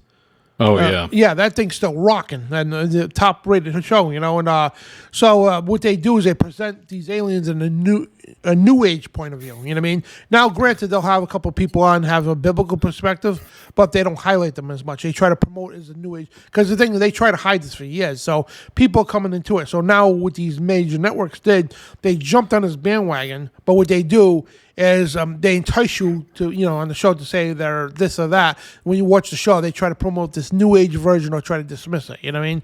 So you got to watch out what these shows do. But yeah, and you have that wacky scientist with the crazy hair. And they use him. His name. Yeah, they use him all the time. You know what I mean? And he buys and sells that entire New Age movement. We're gonna evolve like them, and they're here to bring us, because they're gonna tell you guys they were here in the ancient days, and yes, they were here in the ancient days. They're gonna tell you that they helped mankind build cities. They helped mankind develop technology, and they're 100% right with that, except for the deception part. They're gonna say there are creators. We were seeds here planted by them, all kinds of garbage, and we're offspring of them. No, not even close to the truth. You know what I mean? So they're going to tell you real facts that happened in the ancient days, and they're going to prove it. We could prove it now with using the Bible. We could prove it now using ancient cultures. They were here, you know what I mean? And they did just do certain things, you know what I mean? And so the Mayan history and the ancient Aztecs and Chinese, Greco-Roman, all that stuff, we could go on forever with it, but this is, they're going to promote this, bring it back up, say, look what they did, even though they denied it for how many eons, but they're going to bring it back. Yeah, they were here, they did this and that. Yeah, you're right. But then they're going to use that truth and put in that crap into that truth to say, oh, yeah, there are creators. You know what I mean? And like the movie The Knowing with Nicolas Cage, that's the persona they did. And they noticed when they destroyed the earth, right? They took one boy and one girl, and they put them in another planet, whatever, or regenerated Earth. I'm sorry, and where was there? There's a giant tree, the tree of knowledge. You know what I mean? The tree of life. I'm sorry, and all this new age crap they're pushing out there through the movies. And the thing is, this stuff soaks in people's minds. You know how bad this the TV is. Now, me and Brian, we do spiritual warfare. You know what I mean? We know, you guys, you're pretty knowledgeable in this.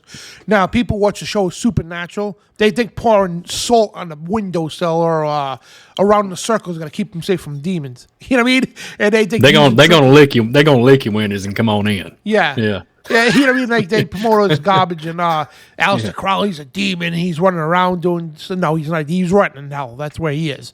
You know what I mean? He's not no demon, And, so, like, people would be indoctrinated by these TV shows. The thing is, they think they're so... Well, I'm a spiritualist, and I met some of these clowns. Oh, I'm a spiritualist, and they're using sage and salt and all. I'm like, dude, you gotta stop watching the Supernatural, because you watch every episode of Supernatural doesn't make you a spiritualist. You know what I mean? The spiritualist comes from this. A real spiritualist.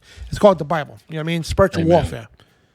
You know what I mean? And that's where it really comes from. That's the truth of it, anyway. Then you get the garbage and the occultic knowledges and all that stuff. But sorry to go off the handle here. No, you're fine, Dan. This is killer. I love this is pretty cool. And thank you, somebody that just donated. Armando. Bless brother. you. Thank Armando. you so much. God bless you, my friend. Thank you for the donation, man. Bless you, brother. Yeah, Dan. So if you go back real quick, I just want to reiterate on the FBI. If you think about this, so I thought the Roswell narrative was they crash landed. Just think about this. Read what it says and go back. Part of the disc, like the FBI file, it goes and it says number 7, right? Well, all of it. When it just go back to number 1, it says part of the disc carry crews. Like it was a free. It was just a very inviting event. just read it. Just think about it. Number 1, part of the disc carry crews. Others are under remote control. Their mission is peaceful. The visitors contemplate settling on this plane. Notice it says plane, not planet. Yeah, I know. Exactly. Preach it. Exactly. And this goes back, if you really correspond the data, this is after the Admiral Byrd event. This is after Admiral Byrd, but not too far away. And this goes back even with Amelia Earhart, and then the Charles Lindbergh, and then I can go to Adolf Hitler. I could go into some deep study on all this, and this shows up in 1947. But their mission is peaceful, it says. And it says these visitors, like it's a very peaceful transaction of communication. These visitors are human-like, but much larger in size. Come on now. And they're okay. I always thought when I was a kid, and all the way up for years, they crash land, they find all the parts. This is a totally different narrative, Dan. I'm sorry. Like it's saying that they carry the crew. Oh yeah, just sunshine lollipops. The part of the disc are carrying crews. Other under remote control. Their mission is peaceful, and the visitors are contemplating taking up and staying at the Motel 6. I mean, I'm being sarcastic, but they're setting up shop, getting ready to have a 7-Eleven Slurpee. Yeah. Okay, and get a candy bar on the side as they got the drive-through going. Remember Indiana Jones, the last one though, with the crystal skulls, right? Oh yeah. And right at the end of the movie, remember that old wacky guy at the end of the movie? I think it was Indiana Jones asking where they're going or something like that, and he pointed out, I forgot exactly what he said, because they're not going out of space; they're going to another dimension or something like that. Oh yeah. How did that go? Didn't he go? This is how he sound, Jonesy boy. Didn't he sound like that? Had a different. It's the distinct voice. It's Jones. Yeah, that's the best I can do, guys, off the top of my head. But yeah, I know you're talking about. They said it right in the movie too. They're interdimensionally. Yeah, you know what I mean, and that was the Crystal Skull. That was a good movie. I think they were in the Mayan temples or something. Absolutely.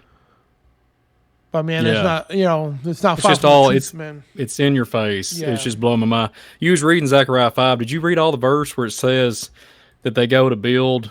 Then they said unto the angel that talked with me, whither do these bear the ephah?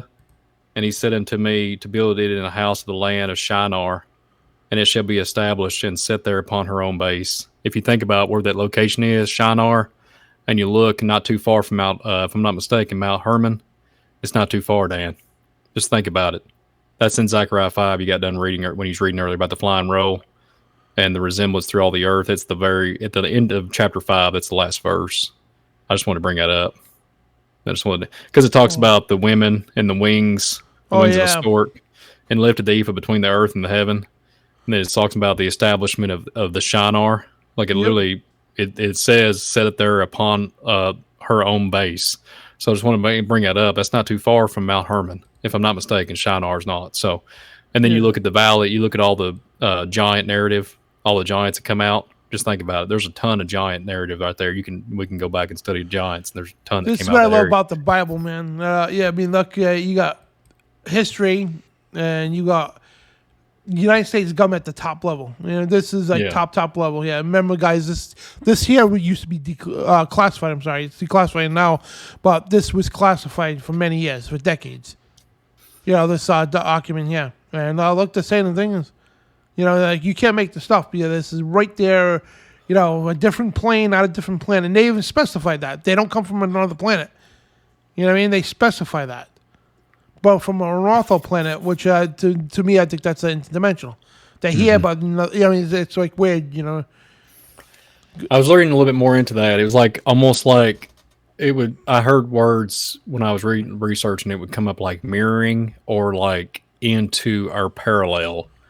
Like when you get on, it would get into the interdimensional dimensions, but it would talk about still on our plane, but somewhere we couldn't reach, so to speak. And then you get into gateways and stargates and all that. It's crazy, Dan. It's just crazy. Like what I'm getting at, when you go back, if we went to Roswell, and this Roswell event happened in 1947, but that's the main heavy hitter, right? Where everybody kind of, you know, resonates with, and you go to it. What about all the other thousands, just hundreds and thousands, hundreds of years alone that was never so-called even recorded? Let's just go back 500 years, 600 years. Who was what and where we when, right? Yep. Well, did they wait? Was this all just just one small? Well, I wouldn't call it small. We're literally reading FBI documentation, and then you got all the giant narrative all the way back to, I mean, literally Genesis 6 narrative, and I just don't know, Dan. There's a lot of stuff that I pray that the Father gives us knowledge on and allows us to understand it. But I'm telling you, man, there's some crazy stuff out there, brother. Because I mean, just like this right here, this is what kills the paradigm for me. And if you want to go back to those couple of those websites I sent you, that FBI or not FBI, but UFO popping the bubble, and then that other one with the UFO deathbed confession. You know, if you want to tie those in, talk about those. If you don't, then we can get on that project. Talk about Project Blue Book a little bit. If you want to read that one article. Let me put that in here. Yeah, but this is a deathbed confession, and the other one you said. Yeah, either one. If you want to read it, I feel like I've been talking too much, and it kind of give me a chance to rest my breath, or rest my breath. Yeah, breathe in my dry throat. So. What is the other one? All right, but I got this. Yeah, you can do either one. It's fine. Either one. I'll pop them both up there. Yeah, I'm excited. It doesn't matter what order they're in. Yeah, so this came out recently too. It's Insider UFO, The Sun, and many other publications. Insider Info, UFO deathbed confession made by ex-CIA agent details sightings of live extraterrestrials, Area 51 claims researcher. So that's the gentleman right there. On his way out, he made a confession. A 77-year-old unnamed man shared shocking claims in an interview filled with conspiracy theories. Of course, they say that, conspiracy theory. Even now it's on record, but it's still conspiracy theory, Anyway, as he feared he would die for the public if they knew what he believed to have uncovered during his career. So the man claimed that he saw aliens in conspiracy-based extraterrestrial aircraft inside Area 51. So that's kind of funny, right? Now, again, the publication's calling this conspiracy, right? But we just read at the time classified FBI document, saying what these things are. You know what I mean? And but of course, the media is going to label conspiracy. You know what I mean? It's dumb. You know what I mean? And so, in a 2013 interview with UFO researcher Richard Dolan, the man said he worked with Project Blue Book, which we're going to get into in a minute here. Project Blue Book, an investigation on UFO sightings, while serving as a CIA agent from 1957 to 1960. So 3 years he served as a CIA agent. He alleged that Dolan, that the agency would get reports of sightings all over the world. Mexico, Italy, and something like that. He claimed that members of the CIA would travel to interview those who witnessed the sightings to determine if they were real or fake. So the man said that the agency was probably getting multiple reports per week of the sightings at the time. And yeah, they were. I did a whole investigation to Project Blue Book, man, and the Majestic 12 as well. So we're going to get into that in a minute, yeah. So the man claimed that he was part of the Majestic 12. I was just going to say that, yeah. He was part of the Majestic 12 investigation into UFOs, which is another conspiracy. So you notice how they gotta keep throwing that in? Oh, conspiracy. This is documented. Okay, these things are operate. I mean, like even Wikipedia right here. They even, you know what I mean? These things are documented, and I hate when they keep doing that. Oh, conspiracy. Act like it's fake, but well, we're gonna report it, but they're gonna water it down too. So they gotta keep doing it, But anyway, according to the FBI, the two FBI officers received similar versions of the memo entitled Operation Majestic 12 in 1988, claiming to be highly classified government document. And the memo appeared to be briefing of newly elected President Eisenhower on a secret committee created by an exploit of a recovery of an extraterrestrial aircraft during a cover-up from the public examination the FBI wrote. And we just actually read through some of those documents, you know what I mean? So, it's not a conspiracy. These are things that are real. You know what I mean? Plain and simple. Yeah, absolutely. Majestic 12 is a big deal, by the way. Yeah. Big deal. Huge. Yeah, and the Majestic 12, if you want to know there, guys, it was known as MJ-12, short for purported organization that appears in UFO conspiracy theories. Of course, they keep conspiracy theories, even though they're on record now, you know what I mean? So the organization claimed to be the code name of an alleged secret committee of scientists, military leaders, and government officials formed in 1947. Hey, what year was that? The FBI thing you just said, 1947, right? Mm-hmm. That document you just read? Yeah, this was formed in 1947 by an executive by the U.S. President Harry Truman to facilitate the recovery and investigation of a space alien craft. Yeah, we just read that. That what they're saying here. We just read that. We just showed you guys a document on that. So I guess it's not a conspiracy theory after all, is it, Wikipedia? You know what I mean? And the FBI declared the documents to be completely bogus, even though this is dumb. Oh, they're completely bogus, even though they got the documents on it. An elaborate hoax. So they said that for a while because they were playing plausible deniability. Now they're admitting that no, it's not a hoax now. So update on this: the FBI, they're not saying it's a hoax no more because they actually just released it. So Majestic 12 remains popular among some UFO conspiracy theorists and a concept and appear in the popular culture, indulge in television, film, and literature. So, we just proved right there that, it's no longer a conspiracy theory. When the FBI says, it's a conspiracy theory for decades, right? And then all of a sudden, nope, it's not a conspiracy theory. You guys were right about that. Absolutely, Dan. And it's just interesting that they bring, these records are able to be accessible online. And I think it's either they have to do it because the father pulls it and has to literally bring it to light. And they have to, but it blows my mind that I'm not putting nobody down. This is some heavy stuff. I mean, this is some really heavy stuff. And if a lot of people would probably just blow this off, but I pray that it actually gives people some understanding of what we're trying to accomplish here on this broadcast. But, read some of this stuff and really look into it. And it's just like I said, this is up my alley when it comes to, all the giant narrative. That's what I'm saying. The Indians knew this. In ancient cultures, and I remember seeing something about a year ago, and I mentioned this before, that all the people, all the countries, this happened last year, I think. This is the rumor that I heard. All the countries came together and they said, how are we going to defeat this ancient enemy? Like they're talking about this ancient enemy of some shape or form. Going back to old tablets, stuff that wasn't even nothing to do. You're talking about emerald tablets, stuff that wasn't even nothing to do with biblical. But they was looking at biblical literature and other scrolls and other time frame, other civilizations, saying we got beat up. Literally, I heard this from I can't remember where it was at. This is about a year or so ago, and saying, how are we going to defeat them this time? And I kept thinking, how is this even biblically sound I kept praying about it. But it is kind of interesting whenever the whole Kiev thing, when the Kiev and they spin the narrative and said the UFOs is helping over in Kiev and all this stuff, it kind of blew my mind because over a year, prior, they was talking about this war of some shape or form that was going to be coming back around the bend and talking about some type of beings of some shape or form. And the only reason why I come across it because I was looking at the star forts. So I just stumbled upon it because I was looking at star fortification and all that. And I was like, something's not right. Because, and based off this FBI article, when we talk about vibration and the vibration rate and the dense matter, we talking about stuff like that. You get in some deep topics. You talk about dark matter and all these narratives when you hear about some spinning with Hadron Collider and CERN, all this stuff.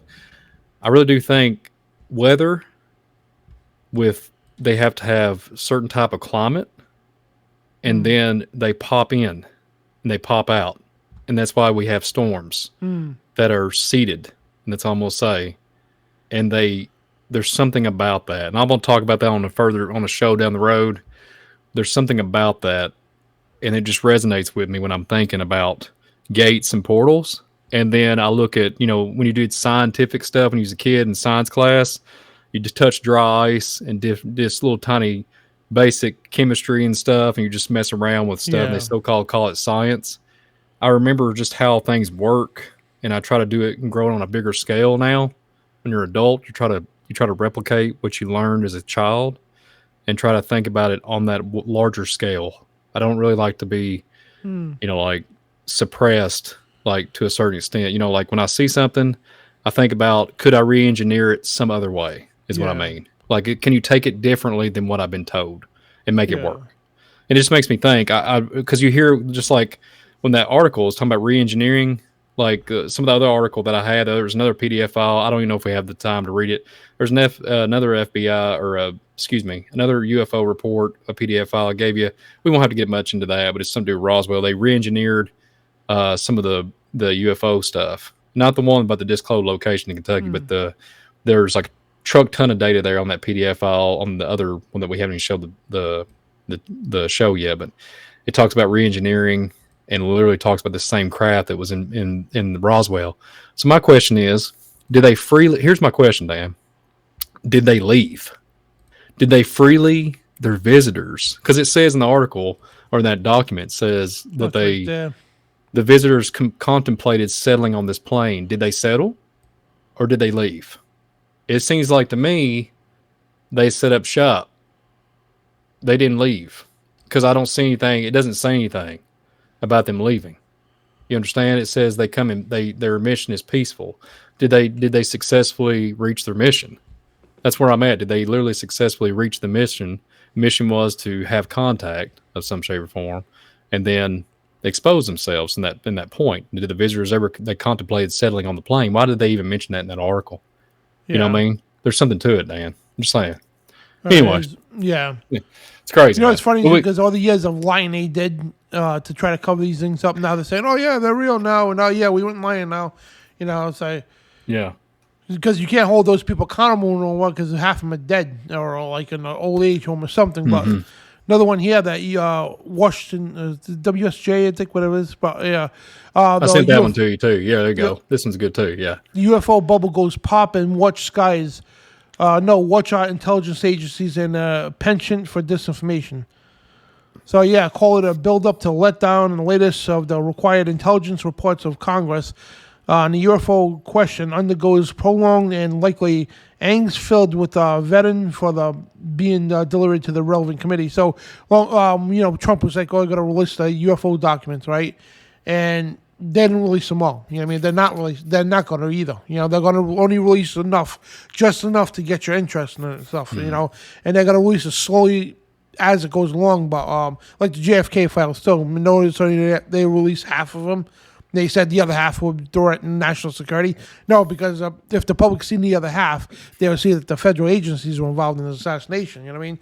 But government involvement with this too. That's why they're not releasing everything too, because they've been working with the governments for since, God knows how long they've been working with our government, you know what I mean, giving them technology in exchange for whatever, you know what I mean? And a lot of people think it's human sacrifice or just people in general, because you're going to remember these things are fallen beings, and demons and whatnot. So, so a month has passed since leaked content was detailed in the New York Times, but still document has not appeared, and it's not hard to guess why.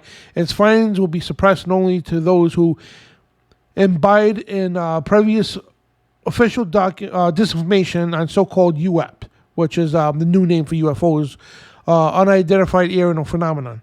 And the most credible and widely trumpeted sightings by the Navy pilots are now explained as illusions. So remember that? We've seen that? The Navy pilots following.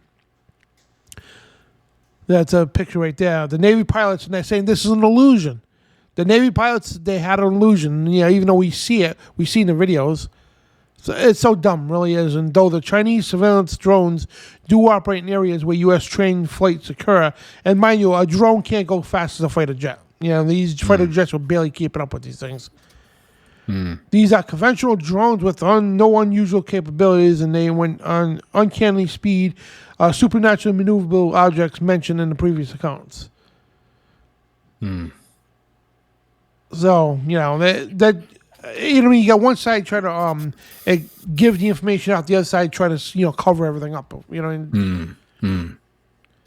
And see, another thing that blows my mind was we literally just read a document, 1947, talks about literally materializing, vibrating rate, going in and out. If you attack it, your ship blows up. You know what I'm saying? Like it literally tells you that. Like they go in and out without a trace. They have dense matter. They change and they flip flop, and they can go like. What are we talking about here, Dan? There's nothing else to be said. Yeah. Like they're popping in and out. They're able to do it. This character happened to be a larger like man in the document 1947. I'm sorry, Dan. There's no documentation. What we just read about a little green midget, little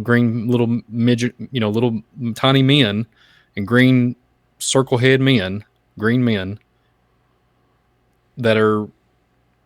There's nothing there, Dan. And then it's all of a peaceful it's a peaceful event. It's not nothing to crashing. I used to read, years ago, there was, bodies and nothing, nothing was good. Everything was just obliterated, and we just savaged the parts, and we had the body, and we tried to bring them back to life. All this crazy stuff, all this narrative you heard and read, and it's like, good night. But this documentation here, there's really nothing else you can say. And I got another one here, too. This is kind of weird, right? This article, only one publication has it. Like me and John Pounders, when I had him on, we did a show on UFOs last year. Me and John Pounders, which, by the way, guys, I think he's coming on next week or the week after. John Pounders from ICTV, he's coming on to join us in the show. But we brought this article up, and we couldn't find it for nothing. And it was only, because this was all over the news. UFOs left radiation burns and unaccounted for pregnancies, and a new Pentagon report claims. So this is an actual Pentagon report that was claiming that from UFO sightings, right, it was given unwanted pregnancies, unaccounted for pregnancies, I'm sorry. In other words, it could be a woman that's a virgin or something, and all of a sudden they're pregnant, and I'm not saying it's like some kind of immaculate thing, no, because they implanted these babies into people, and that's what they do. And if you know anything about the scriptures there, the fallen angels, that's what they did. They had sex with the woman on the earth and procreated these beings, So the Pentagon was saying, unaccounted for pregnancies, leaving radiation burns and everything else. And it's 1,500 pages of UFO-related research were just declassified as part of the FOIA request. Now, again, this is not a conspiracy theory. This was actual documentation declassified by the Pentagon. So encounters with UFOs have reportedly left Americans suffering from radiation burns, brain and nervous system damage, and an unaccountable pregnancy. Imagine that. And according to a massive database of the U.S. government's reports recently made public through the Freedom of Information Act.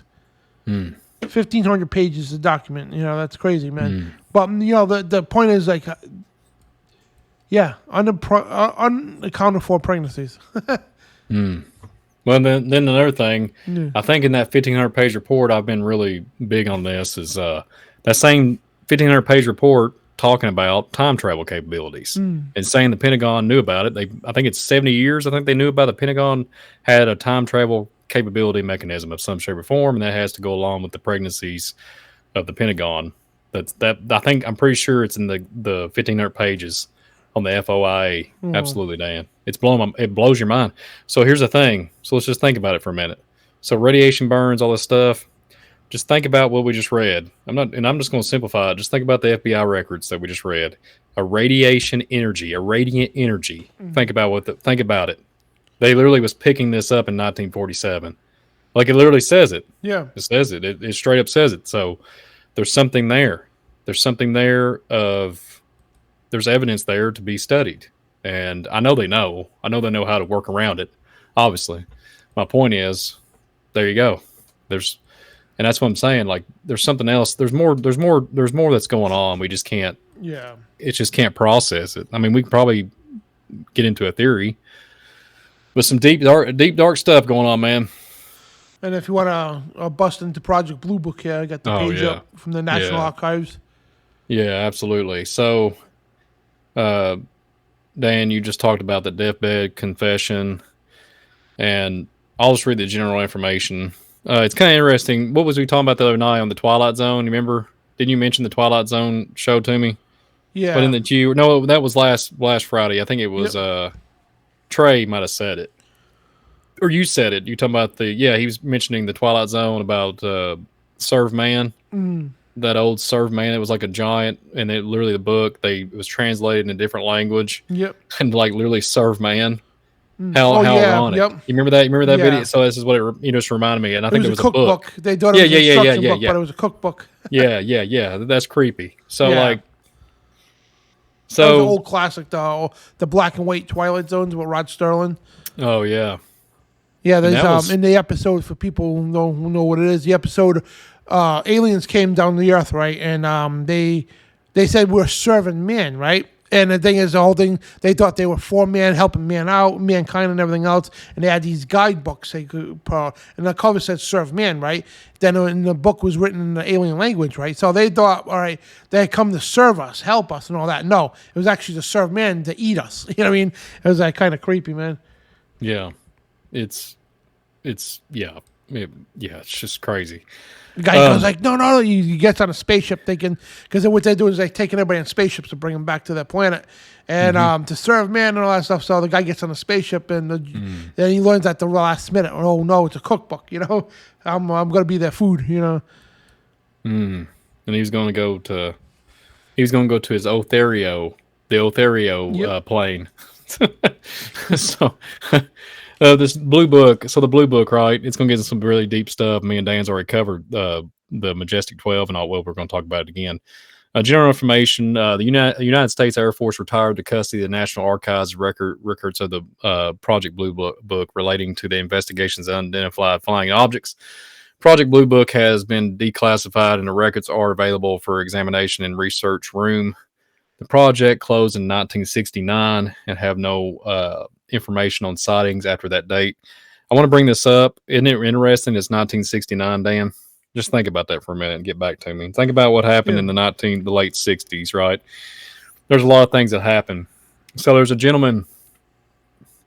Real quick, let me get back on that. So the 1969, talk about the moon, all that, the whole call moon landing, all this stuff, right? And then you can look into Project Pegasus. Project Pegasus, if not mistaken, Project Pegasus went on into the 60s, I think. And then Philadelphia Experiment. Okay, this is what I'm going to do in a future show.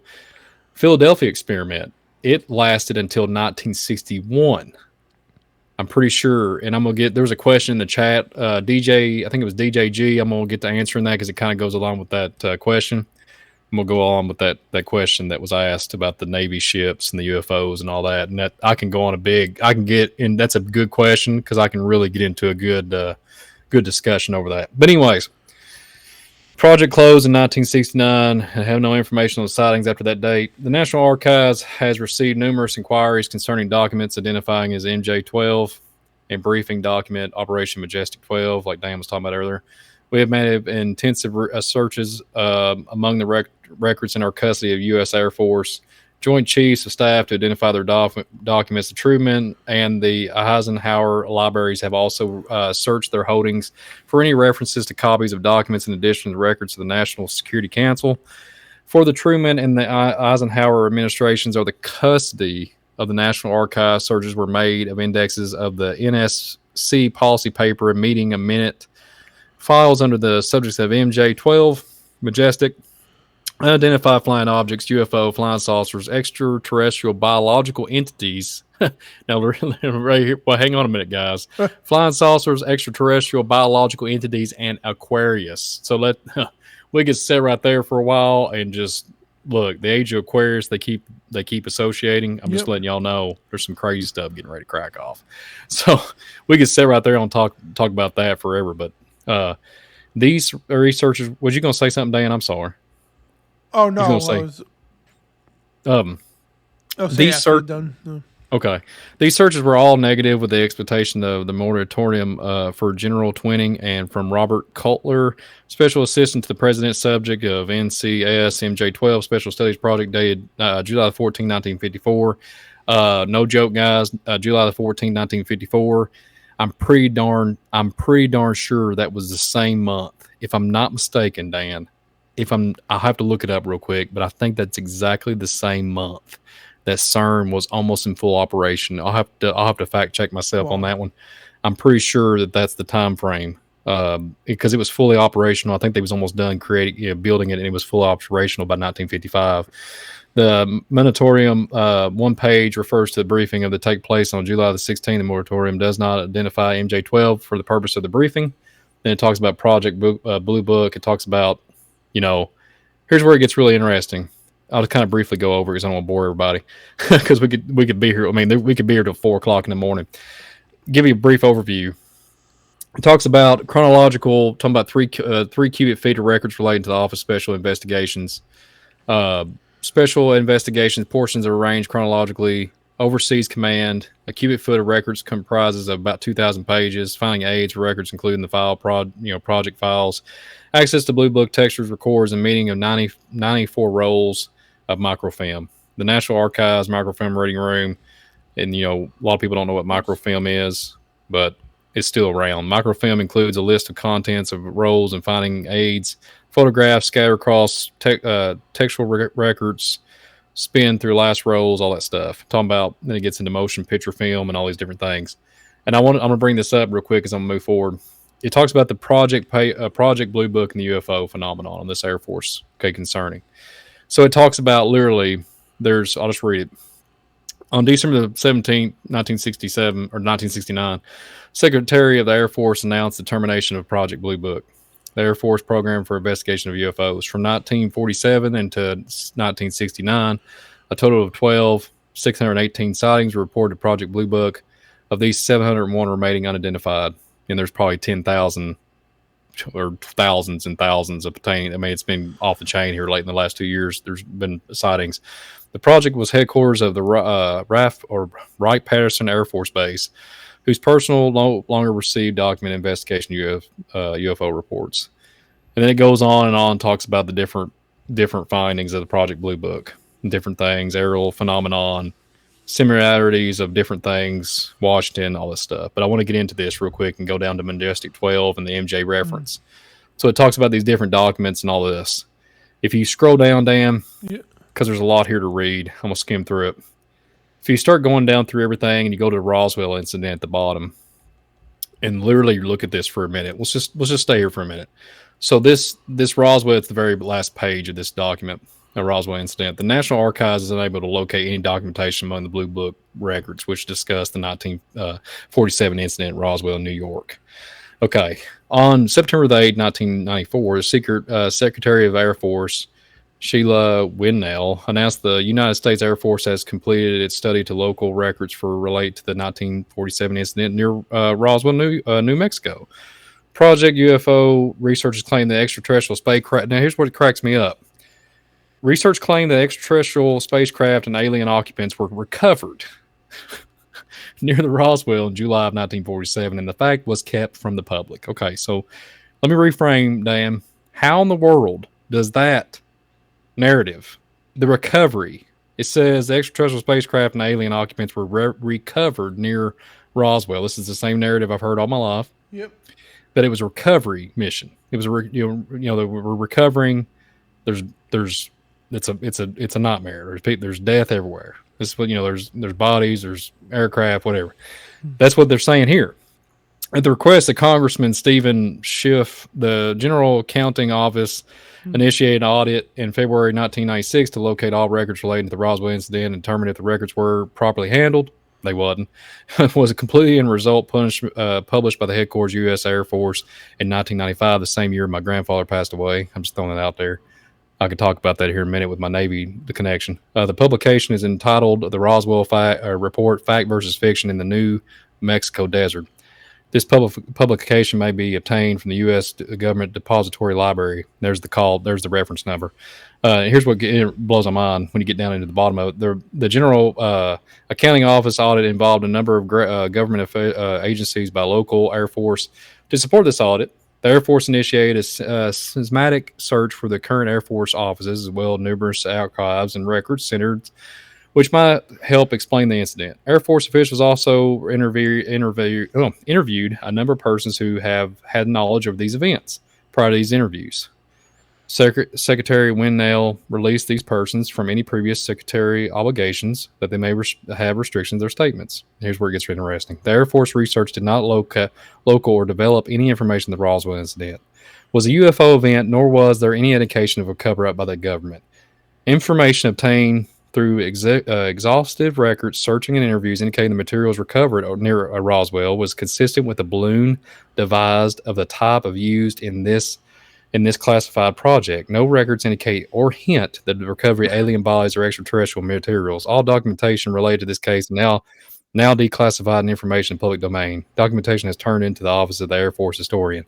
So you mean tell me there's no alien bodies and no extraterrestrial materials? That's what the document says. But this is relating to the majestic weather. Giving you a brief overview of. So get back with me, Dan. And I want to point out too, guys, how this works. So, because a lot of they know what they're doing. So the intelligence agency. So basically, when somebody one of these documents get released about a project, and what they'll do is well, you can see.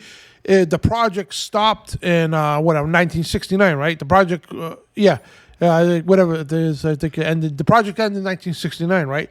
And anytime you bring up something like Operate Project Stargate, we did a show on, right? And they'll say, well, it stopped. But the thing is, what they don't tell you, right? They let a program go for a while, right? And what they do is when it's ready to evolve the information, whatever, they'll stop the project, right? This way, on record, it stopped. And they said it just stopped, right?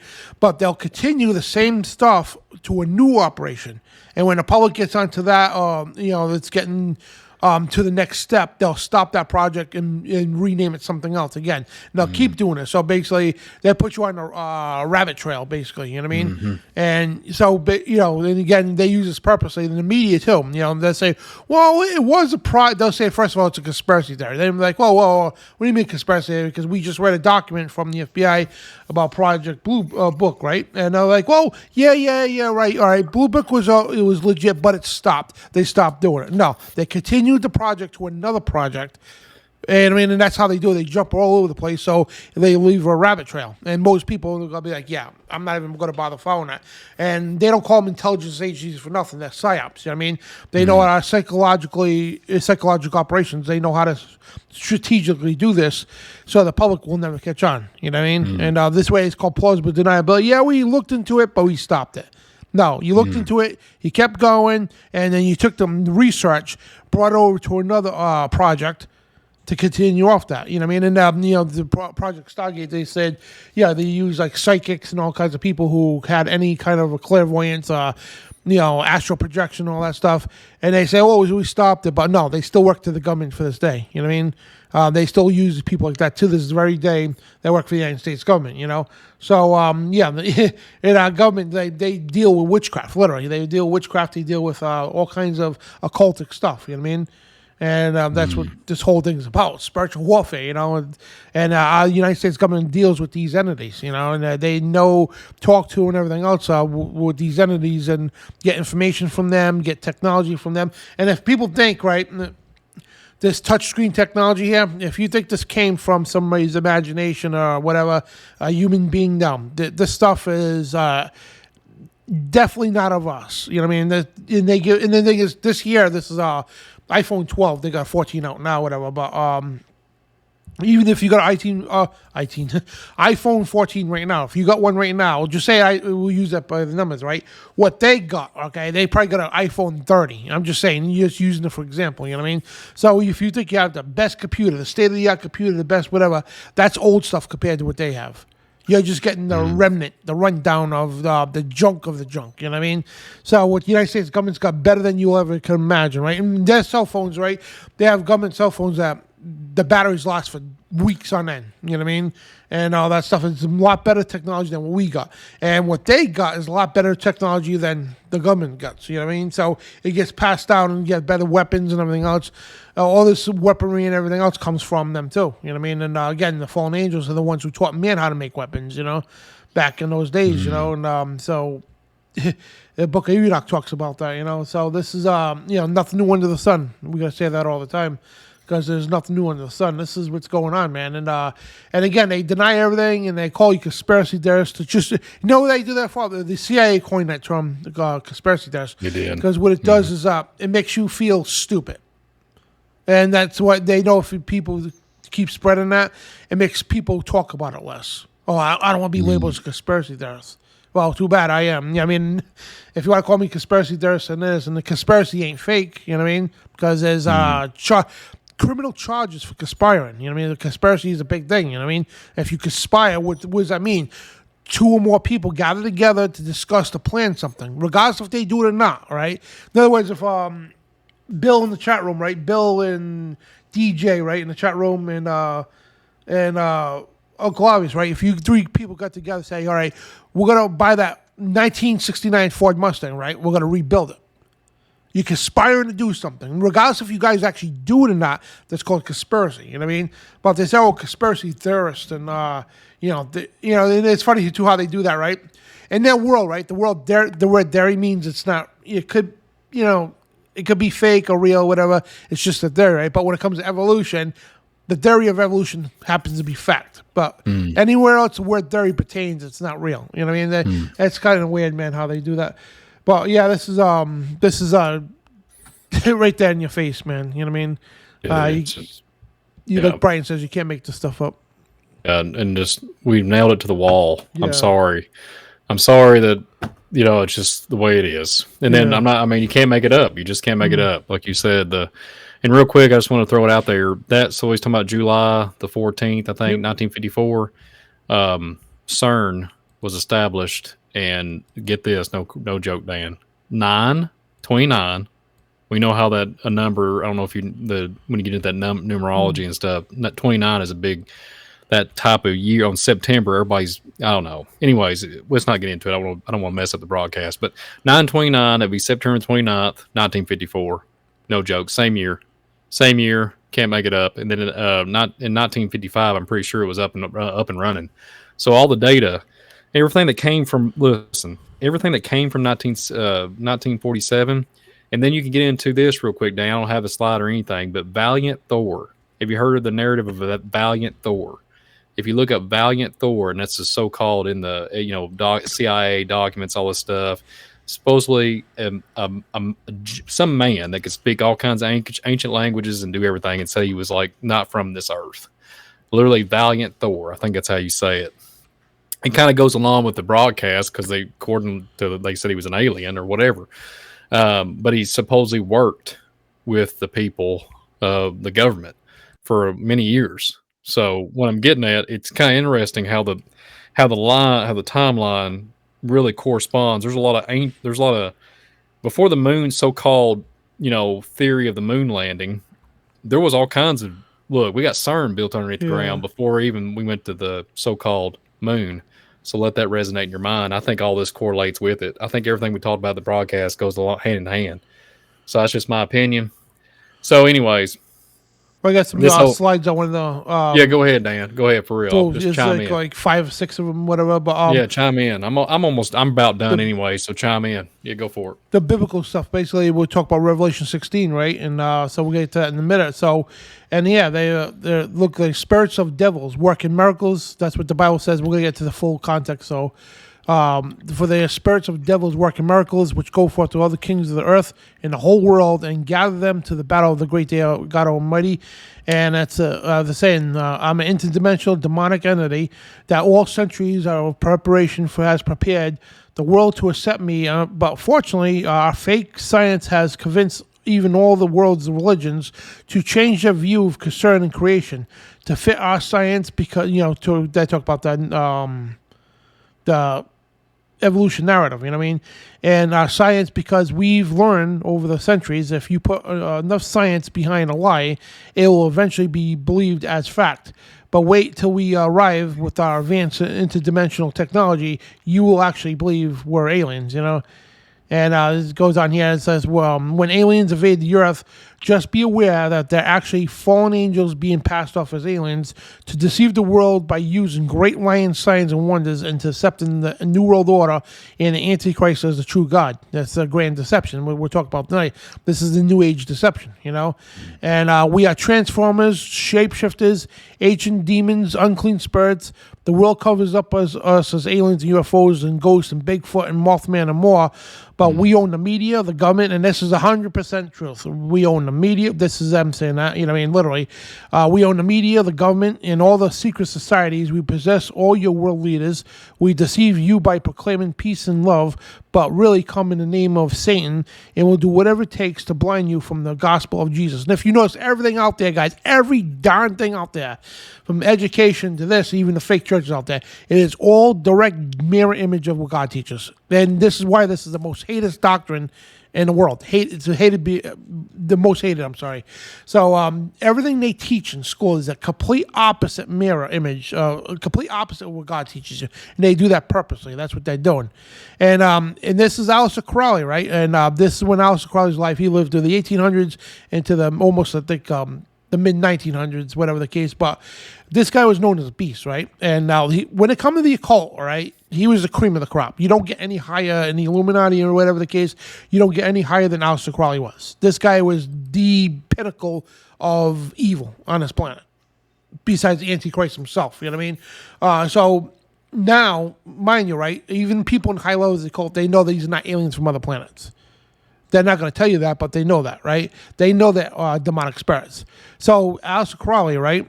This is he drew this picture because he said the only demon that physically manifested to Crowley looked like this. He drew this picture of a demon that manifested to talk to him, right? And look, what does that look like to you? It's an alien, right? But this is what Aleister Crowley said, right? He said, today they call them angels and demons, because even the churches back then, they said they were angels or demons, you know what I mean? And tomorrow they will call them something else. Now, come 100 years later, what do they call them? They're not calling them angels and demons no, they're calling them aliens from other planets, And it says, I'm not from... I'm not an alien from outer space. I'm a demonic fallen angel, but I'm not extraterrestrial, but interdimensional. I come in the name of Satan, and my purpose is to deceive you and harm you. Now, we already went over this with Ezekiel seeing these UFOs. And it says, every living creature ran and returned in the appearance of a flash of lightning. And Ezekiel 1:16, the appearance of the wheel and their work was like the color of a beryl. And they had one likeness in their appearance, and their work was at the wheel of the middle of the wheel. So talking about them going to the spaceship, we already went over this. Now the last slide here. So this here, Revelation chapter 16, right? So it's now what's going on today, guys? What are we hearing in the news, right? What's drying up right now? The Tigris and the Euphrates River, right? They're almost bone dry, right? So check this out, right? And that's why they're promoting all the alien stuff. They really push fast tracking. And now Pentagon's releasing all the information. Movies are coming out. All these shows on Netflix. I'm sorry, not Netflix. The History Channel, Discovery, all promoting this alien agenda. They're ramrodding this whole new age version of the aliens, right? Well, fallen angels, right? So this the Bible talks about this. Revelation chapter 16, verse 12. Yeah. So the sixth angel poured his bowl on the great river Euphrates, right, and its waters dried up, and so it was a way to make basically they're drying the river up so the kings could make their way from the east to be prepared, right? Now check this out. You got to really understand this, all right? I saw 3 unclean spirits, right? Well, they look like frogs. What does that look like to you? That sounds like a reptilian. That's one of the most famous forms of, these so-called aliens, right?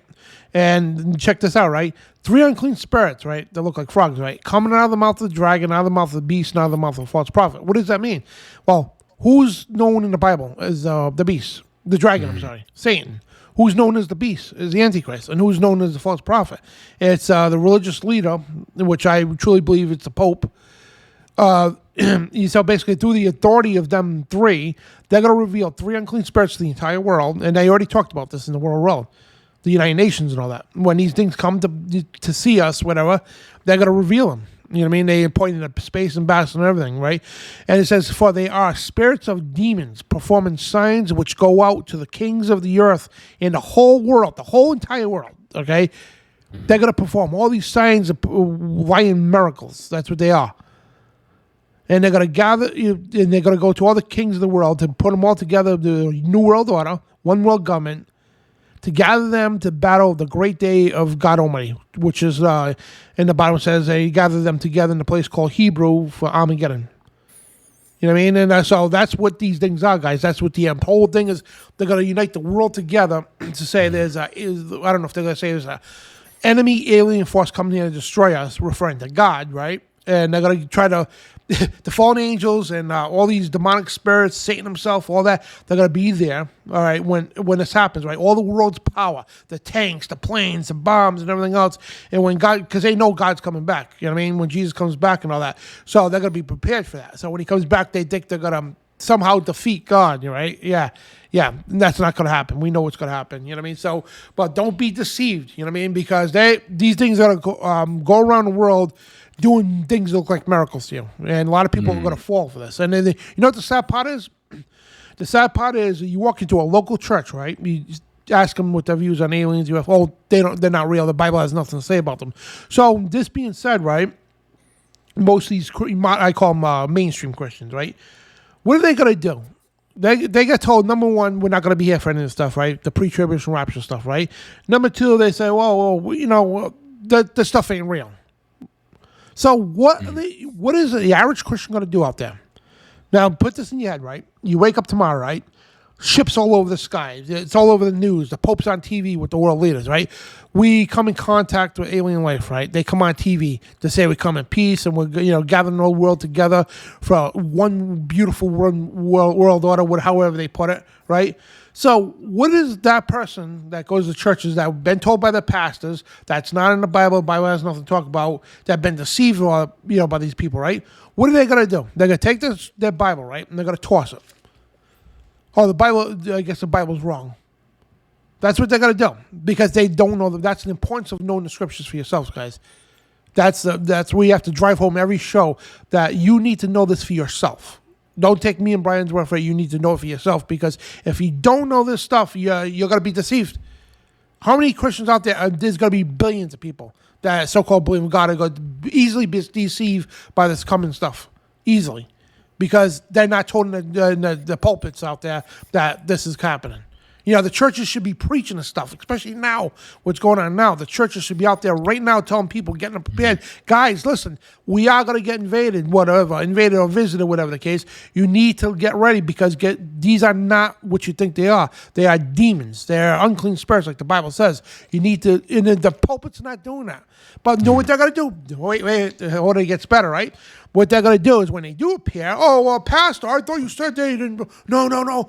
But you know what? We need to embrace this. We need to join in this one world religion with the Pope's head in. It's such a beautiful thing. We're bringing world peace and all that stuff. And they're going to con so many Christians and all that, Catholics alike and everything else, and all these religions in general to this one world globe, which is right now the ecumenical movement, which the Pope has hundreds of world religions under his belt. even Christianity. I mean, the 40,000 different denominations of Christianity, they're all conforming to this garbage. You know what I mean? So this is what we need to worry about, and not us worry about personally, but we need to worry. In other words, we need to keep telling people, bringing the truth to them, saying, look, this is going to happen. The aliens are real. Demons are real. You know what I mean?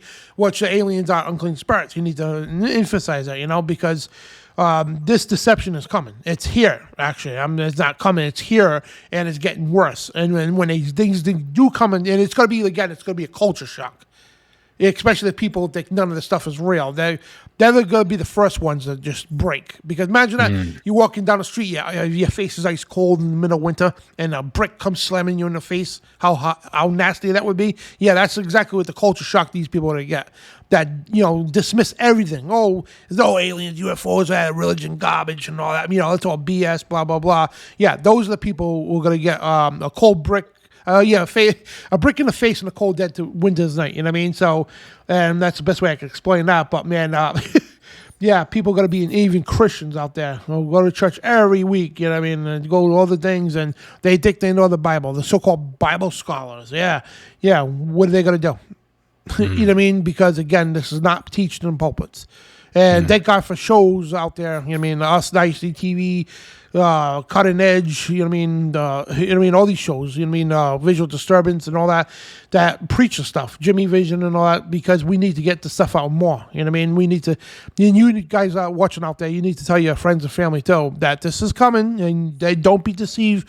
What you think they are is irrelevant. You know what I mean? Then you get the New Age movement, yeah? The New Agers, oh man, they're going to jump all over this like no tomorrow. They say, hey, we're going to be like them. We're going to evolve. And they get to that kooky stuff, you know what I mean? We're going to evolve into them, these beings of light. Oh man. They get, it's crazy, man. And the Bible says, too, the whole world is deceived. The whole world.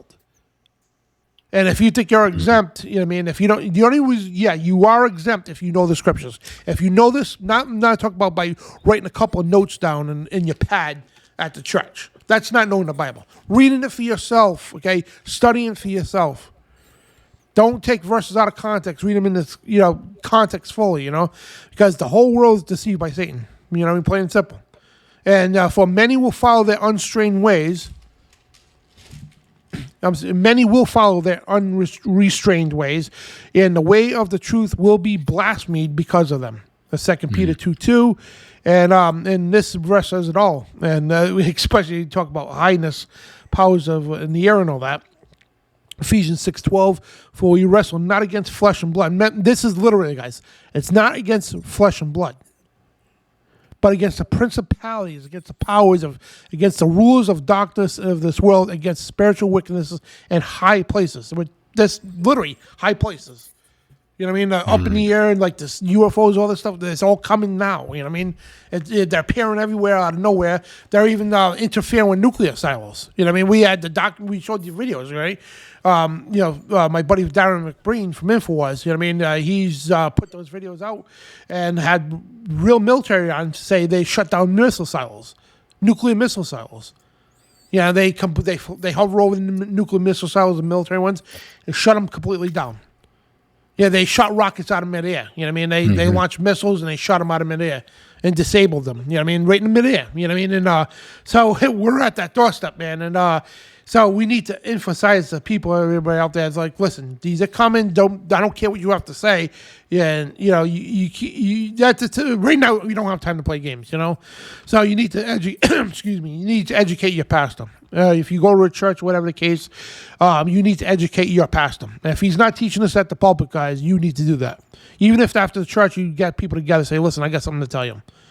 Regardless of if you get kicked out, whatever the case, who cares? You know what I mean? Tell the people in your church. I don't go to church. This is my church. Yeah, but tell the people in your church, okay, this stuff, because they're going to be deceived, guys, if you don't. Because if that pastor's not doing his job, he's going to be held accountable before the Lord. So that's all I have to say. And I don't know, you want to take phone calls or you go? Well, I was just going to say real quick, Jesus is Lord, and that's the only man that we bow to is Jesus. Yeah.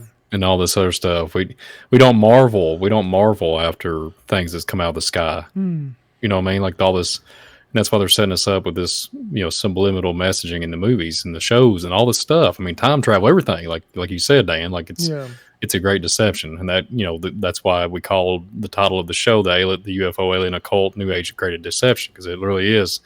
And even the documents, even like Dan was saying, these organizations are deceiving each other.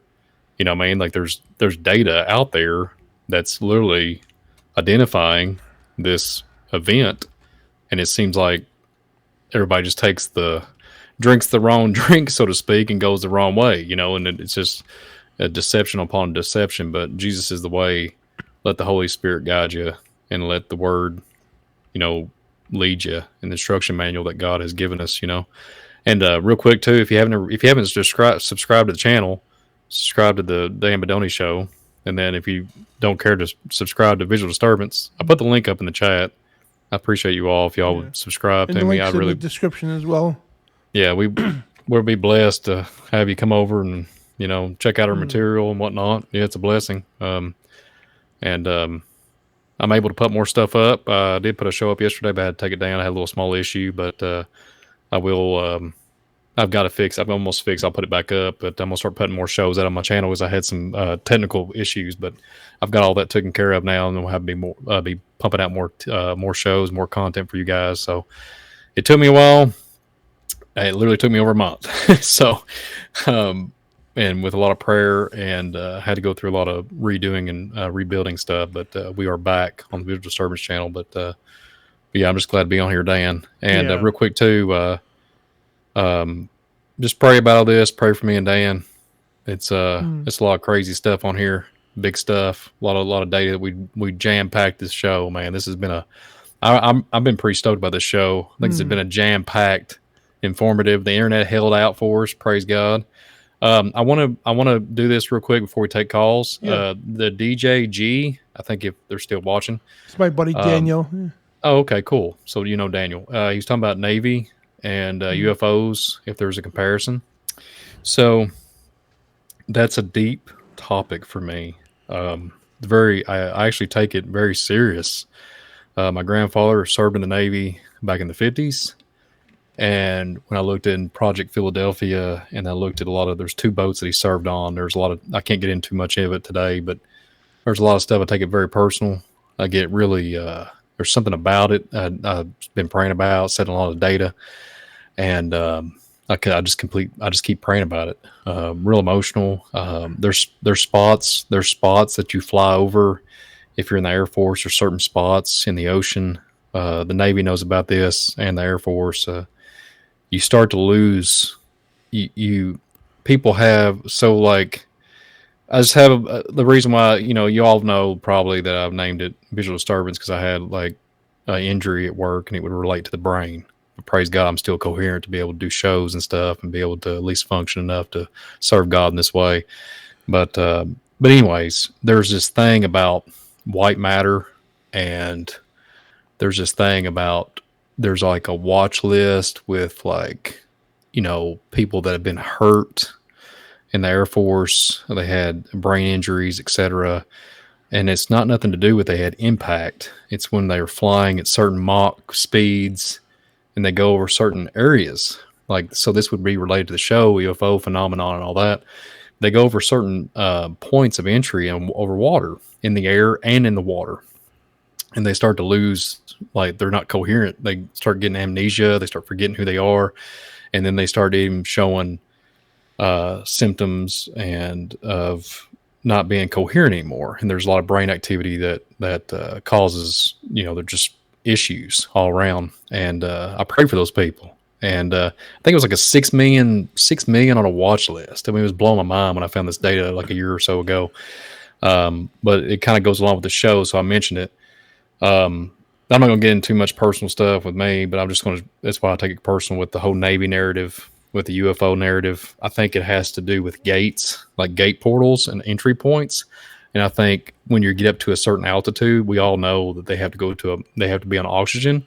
And I think there's something about the something about the signature of that frequency. It might damage the brain to a certain extent. But here's the thing: some of these people that have these injuries, they start exhibiting other intelligence, like they're analytical. They become more intelligent in other ways. They lose senses that they used to have and abilities, but they become become more on an intellectual side. They can speak different, know how to play guitar, different abilities that they couldn't before this happened to them. They,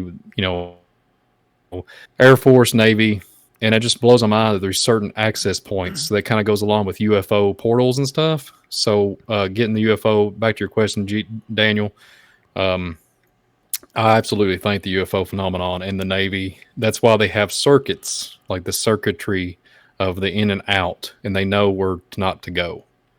So like, I really do think there's literally a comparison to why there's a UFO phenomenon.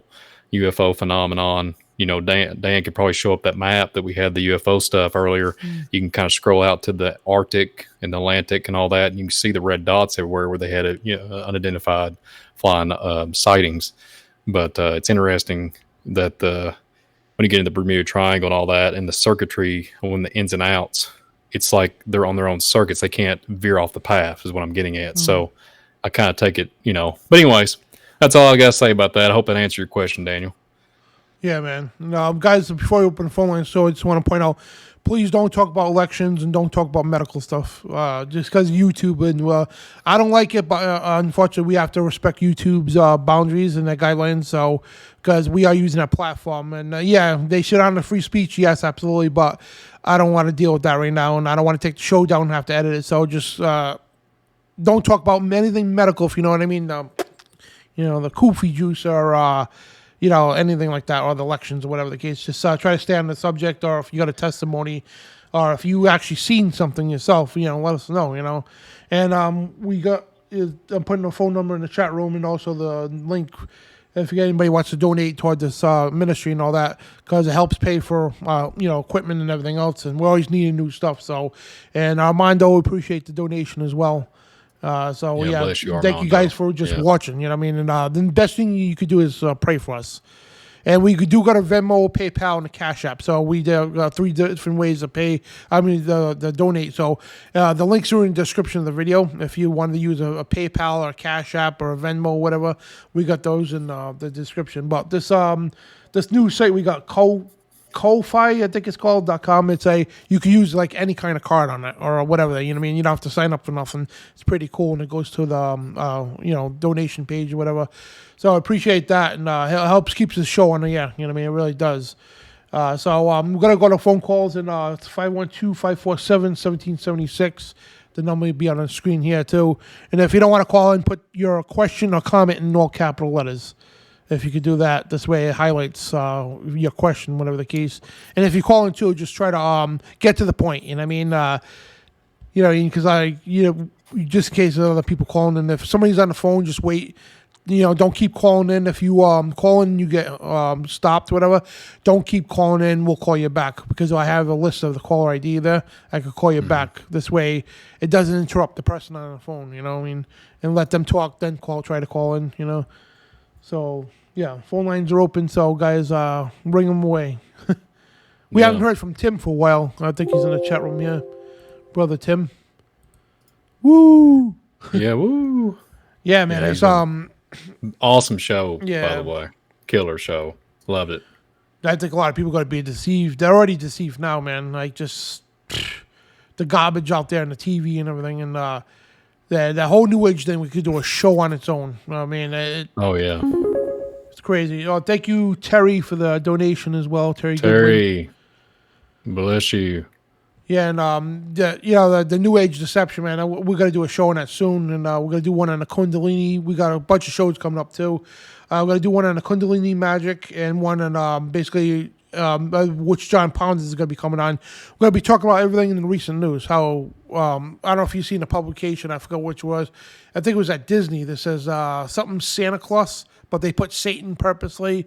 But all the stuff out there, the after school Satan clubs, just all the stuff that are out there, blatantly put it right in our faces, promoting Satan. You know what I mean? And it's crazy, man. It really is. And it's right in our faces, So, we're going to be talking about that. And we got so many other shows coming up too. It's like it's nonstop with this stuff, spiritual warfare.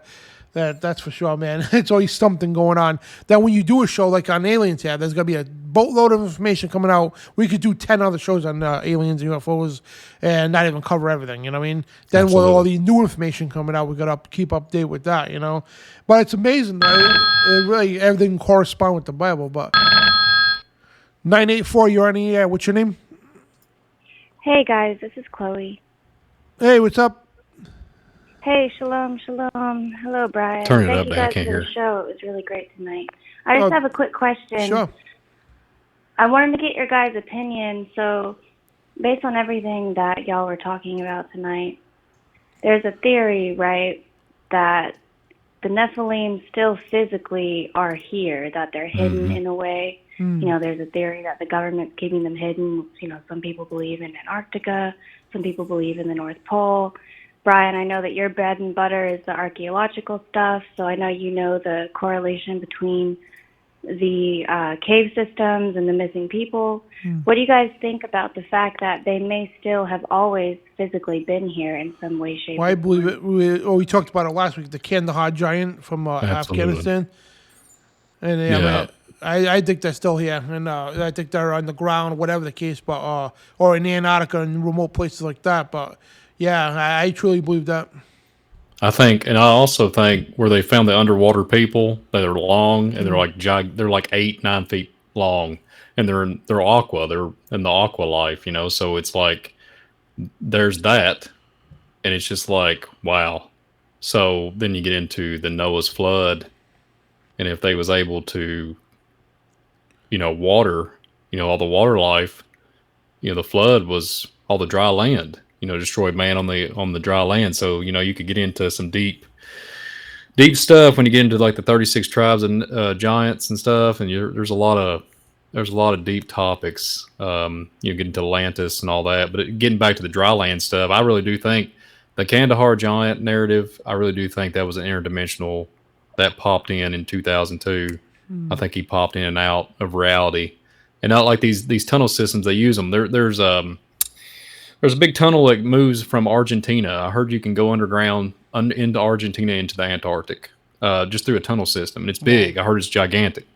So like, and I keep hearing about reanimation of giants literally laying in these stasis places. I did a show on that, and then you see random other sightings like underground tunnels, and there's just giants like reanimating. Like there's stories from kids. They'll grow up to be adults. They'll tell the stories like, yeah, that there was some giant man in a tunnel system. This would be like in India, all over in Wisconsin. And I've heard Wisconsin stories in the States here. I mean, it's mind boggling. I mean, you could talk about it all day long. In Oregon, there's all kinds of different things, but I really do think that they're, we can get into like the Argotha thing and get into reptilians.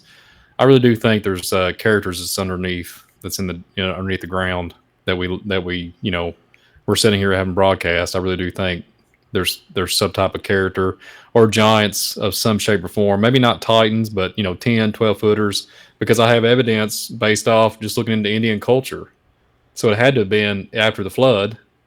So obviously this would have had to been after the flood. And some of the stuff, when you look into archaeology, the dig sites, they even estimated back in the 1700s, 1800s, when they did these military renaissance missions, it would be literally they was literally looking at the carbon dating, and you can get into all that, but they literally was trying to tell an accurate time, and these giants that they found like 500 800 years old, like that's how long they've been in that so-called mound. So it's interesting. So they can't be that old, so you had to look and see. So it has to be even up to this date. And there was a book, I can't remember the name to save my life. There's a book that they used to hunt, like the sirens and the centaurs. I talked about that on the show. They used to hunt them back in the 1800s. And then I have document maps and stuff that literally shows where the giants was. Remember that day? We did the show on the Earth, flat Earth and stuff, and they've shown them in the 1500s, on the maps and like Brazil and stuff. So there's something nefarious going on. I know that obviously it's a controlled system. So these things can move and go all over the place. And some of these lands and national land, these national parks and stuff would be a good place to hide out, but that's just my opinion. I mean, there could be so much going on under the ground that we wouldn't even know of. And then that's when you get into like Argotha and Shambhala and all that, the underground hollow earth theory, all that. But yeah, there's a correlation of I agree with Dan. I think there is absolutely some type of giant entity of some shape or form, offspring of the Raphaim of some shape or form underneath us. Just don't know where they're at. So yeah, no, I think so too.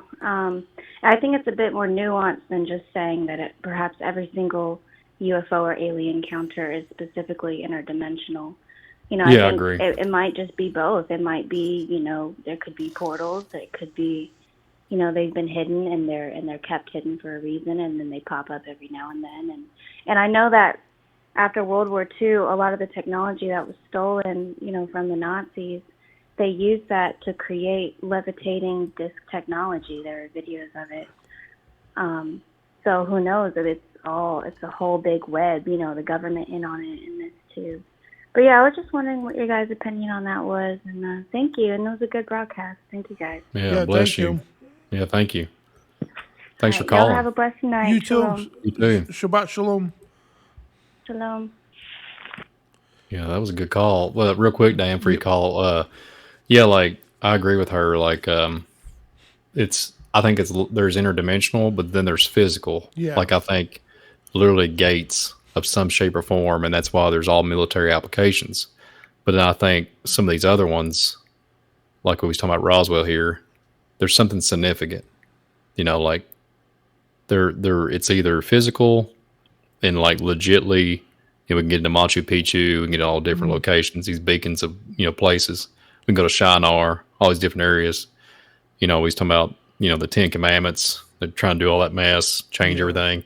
There's gateways of some shape or form physically, and then there's a spiritual thing that we cannot see, and then that would be what I was referring to about interdimensional too. But I agree with both. I agree, I think there's both too. But anyways, go ahead and chime in and call in. Get that caller back. I did call him. It's Brother Tim. Oh, okay, cool. Brother Tim, woo! Woo! What's happening, gentlemen? Not much. How are you? Hey, Tim. Hey, I'm good enough to be on the air with you guys. Grateful. I wish I could join the Space Force. When Brian was talking about his UFO experience earlier, I saw one, and I was shooting at it, and didn't do anything to it. It was pink. But then I'd had a couple of beers, but the next day they said I was fighting with the urinal cake at the truck stop bathroom. Oh, my. But anyhow, good show tonight, guys. Keep up the work. Keep up the good work. Yeah, Later. thanks, brother. Woo! Thank you, Tim. Brother Tim. Yeah, it's pretty cool. Yeah, blessings. Yeah. Well, I caught on as soon as you said that, the truck stop, the bathroom, the little pink things in the toilet. Yeah. Shooting down UFOs in the toilet. The urinal, whatever. Yeah. But yeah, this has been. I really have been stoked about this broadcast tonight. Yeah. I've just been very thankful to be on here, and it was just a super cool. And I'm glad Tim called in too. There was David Carrico that I said earlier too about casting to out of darkness, where we weep and gnashing teeth, and there was David Carrico that got me onto that because like really thinking about that. It was like basically out of darkness is the world wants you to go into space. But Sister Max, how you doing? What up? What up? What up, homie? Nothing much. What it do, tennis shoe? Brian, how you doing, Dan? I'm good. Hey, how are you? Oh, pretty awesome tonight. Yeah, I'm where you were at in the beginning of the show. It's like, where do you start? Oh yeah, cool. Pretty substantial amount of information gobbled up there after Thanksgiving. But where do I start? Okay, so like you say, get to the point. So I'm gonna say what I saw, what I think, and what I think I know logically. So on Monday, I was driving down the highway, and I see a lot of weird things in the area that I'm at. Like I actually, when I first moved here, this is when I first experienced seeing those little glow ball orbs, and they always came in like 3 little light balls. And I used to see it all the time, like at nighttime, but now I'm starting to see it during the daytime. And my first experience seeing this, I have to be mindful. Sorry, I'm getting over a sore throat. I have to be mindful about the location I live in, because I live right in the middle of Fort Hood, the Army base, which is, it's the largest active duty Army armored post where they do training deployments and use heavy forces and whatnot. They'll use those bunker busting missiles lately they've been training with, and it'll make the house shake. And then also, and so that's where I first saw the orbs. I was actually living on Fort Hood before getting into a house for a couple months in their little RV area. And then I had SpaceX, McGregor off to the side, and they also rumble and shake my house. So it sounds like World War III half the time. You never know what's going on. If anything would have happened, most of the people in this area would be nonchalant and chill because they don't know what's going on. They think it's Fort Hood or SpaceX or something. So, anyways, with SpaceX, some of the activities that they have going on there, like doing the Raptor tests for the rocket engines or whatever.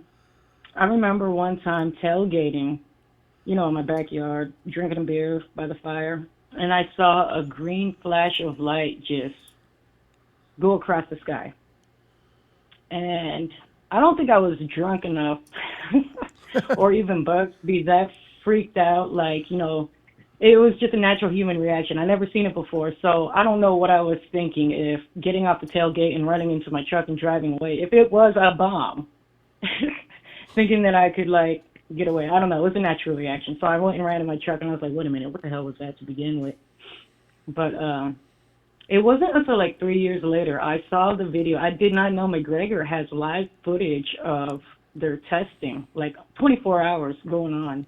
So I found the footage from that day a few years ago, and it was literally just the plasma radiating from the freaking side of the test or whatever. So I was like, okay, that solves that mystery.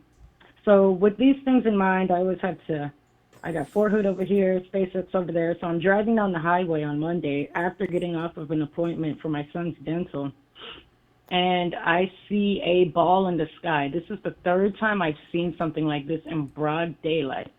It looked like, the best I could describe it was freaking bright. Like kind of like a weld arc or something. I don't know how to, like a mirror, that mirror sharp brightness to where, like, if you got a camera flash in your eye, where it left that little white dot in your vision for a little bit before it went away.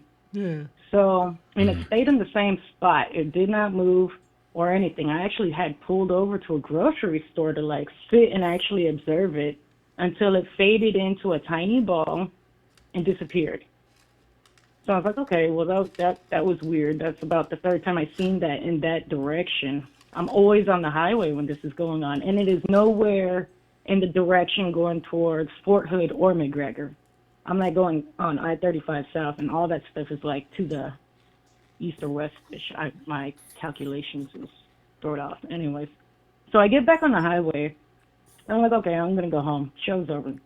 Once I get back on the road, I see 3 orbs right where that bright little, it was like basketball size compared to the orbs. The orbs were like little dots. I see 3 little orbs, and they're like synchronizing, moving in a certain way. And then they merge together and turn into another big ball. And then that ball was pretty bright. And then that ball also kind of like disintegrated into like a tiny little thingy again until it just vanished in thin air.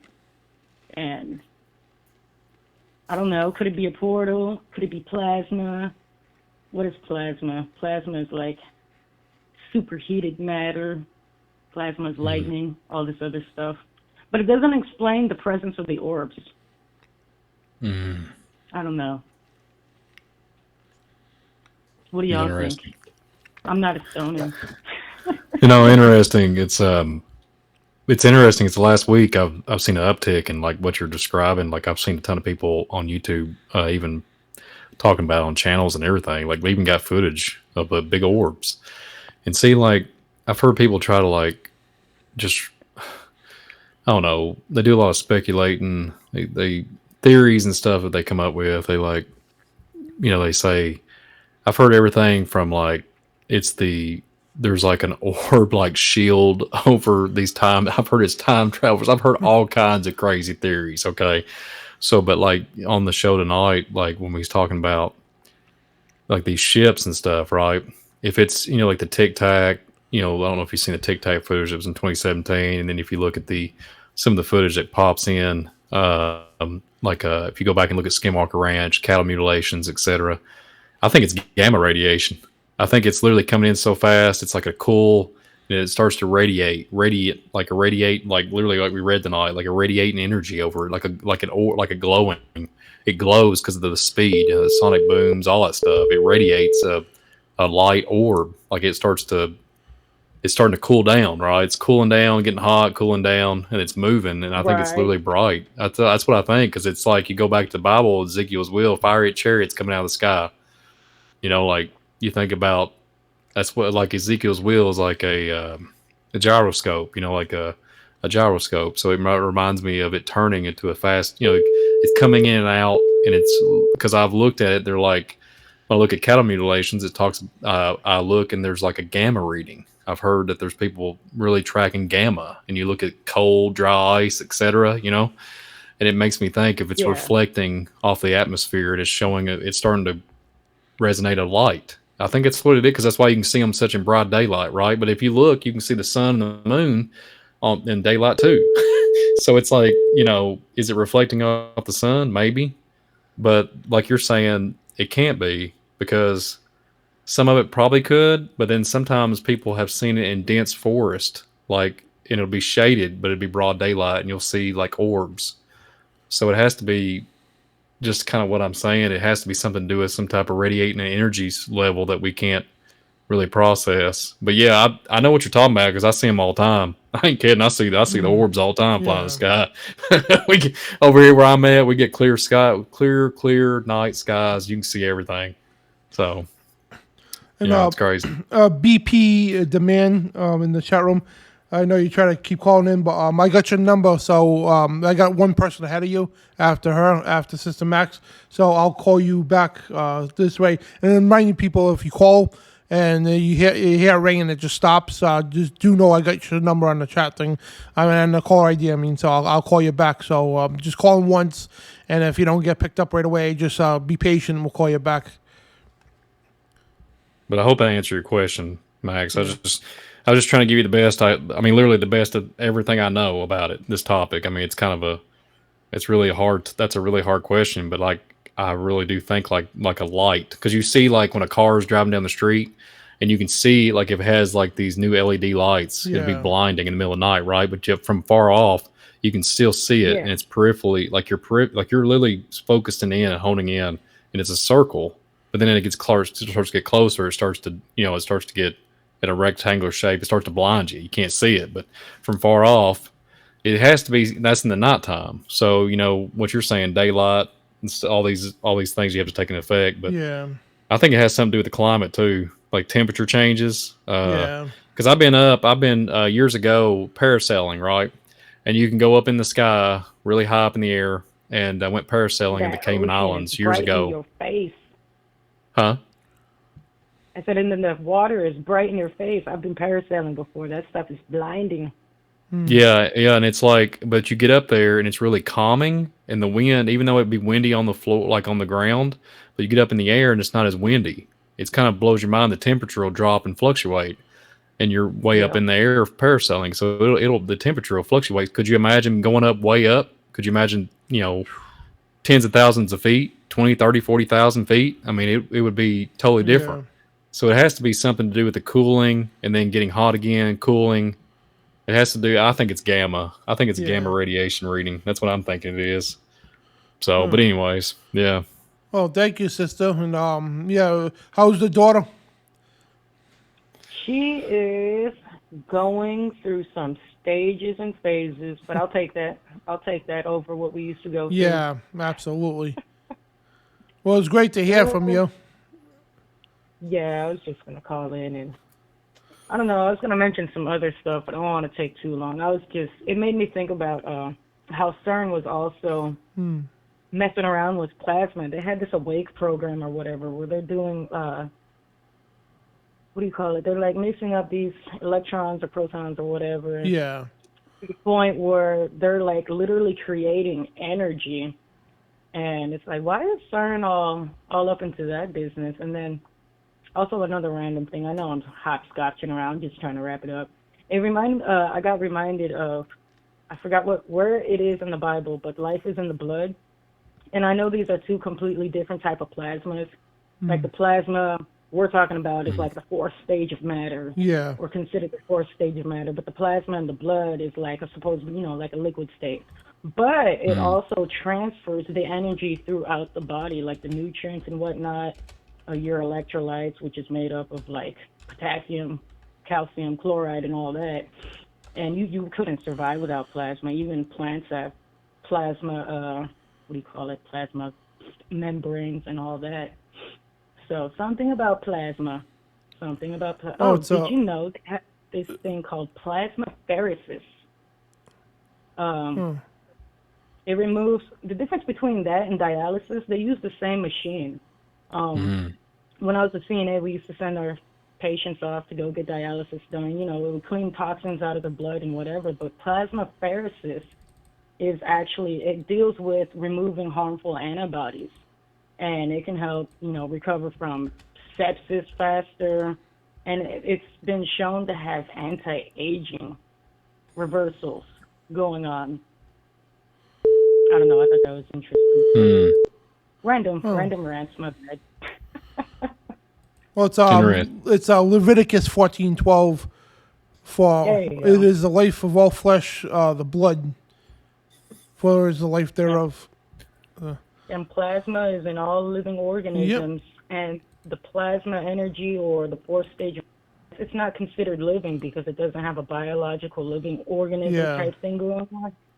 It's like a living thing without the flesh, basically. So we're seeing plasma in the sky. Could be like those spiritual beings just without the flesh. Oh, yeah. That makes sense. But anyways, y'all have a good night. You too. Yeah, that's a lot of information. Bless you for thank tonight, you for calling. Yep. And I'll be hanging out in the chat. Awesome. Shabbat shalom, sister. Shalom. Shabbat shalom. Y'all take it easy. You too. You too. We got 3 callers online. So, Chris, real quick, he asked in the chat room, Dan or Brian, what is a so-called alien gray, like gray aliens? It's just another form of, there's many different ones. There's Nordics, there's grays, there's reptilians, but they're all essentially the same unclean spirits, you know what I mean? And they take many shapes and many forms. And we don't even know how many, if you want to call them a species, whatever, but we don't even know how many there are. But let me get to the first call here. Where is it? Sister Max and this 530 number. The BP guy. The BP. Oh, yeah, he just called in.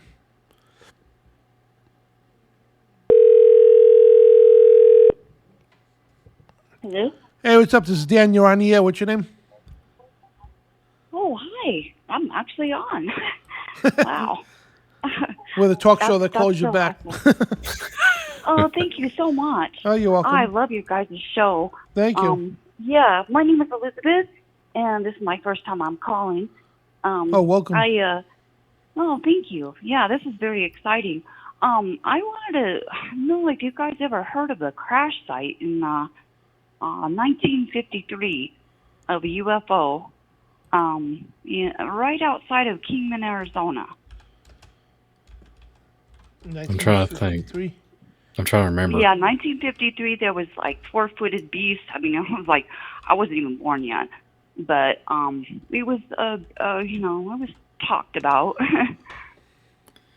And, I think the only reason why I know about it is because I was looking at the... they immediately grabbed the 4-footed beasts. I guess there was like 2 or 4 of them. And they were described as having metal, and they were like brown, I guess, not green, big eyes, and like a cigar shape. One said it was like a disc shape, and they immediately took it to Area 51, which is like about 90 miles, right out of Vegas. Did you say it was Kingman, you guys Arizona? know where that is? Yeah. Yeah, I got the article right here. Yeah, I thought you guys might find that kind of interesting. I've heard of it because I was looking into the 1997. What was the 1997 event in Arizona? Was that in Arizona? That's correct, isn't it? Yeah. Yeah. The Phoenix, Arizona, 1997. I think that's only. I remember reading a little bit about it, but I didn't look into it too much. But I did. I have heard of it. But I thank you for reminding me, because that's really going to be cool. I got to look back into that for sure. For sure. Yeah, I thought you might be interested in that. So because they took what they said that there was no damage to the flight.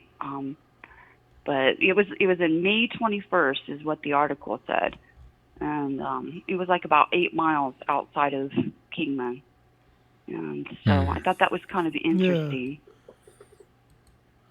Yeah, that's pretty weird. Yeah. Yeah, thank you. Yeah, thank you guys for having this show. I mean, this is so.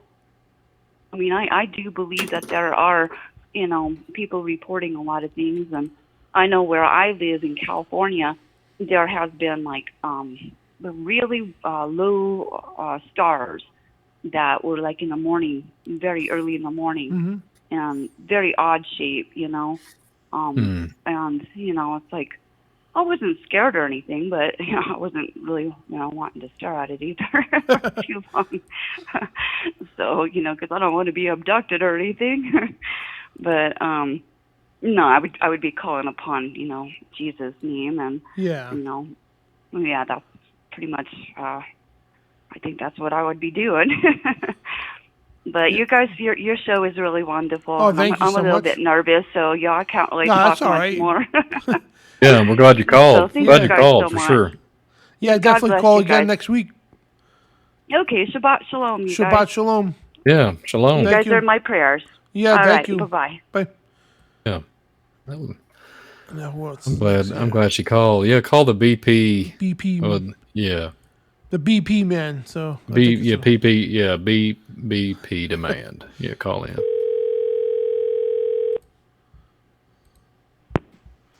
Hello? Hey, it's BP. What's up? This is Daniel on Yep. here. How's it going? Oh, pretty good.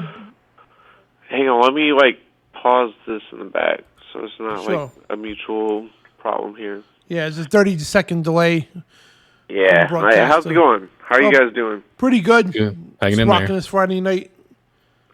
Yeah, okay, so I don't know, do you guys want the air thing I just got? Okay. Let me say. Okay, it was probably 2004, 2005 or so when I seen this, and it was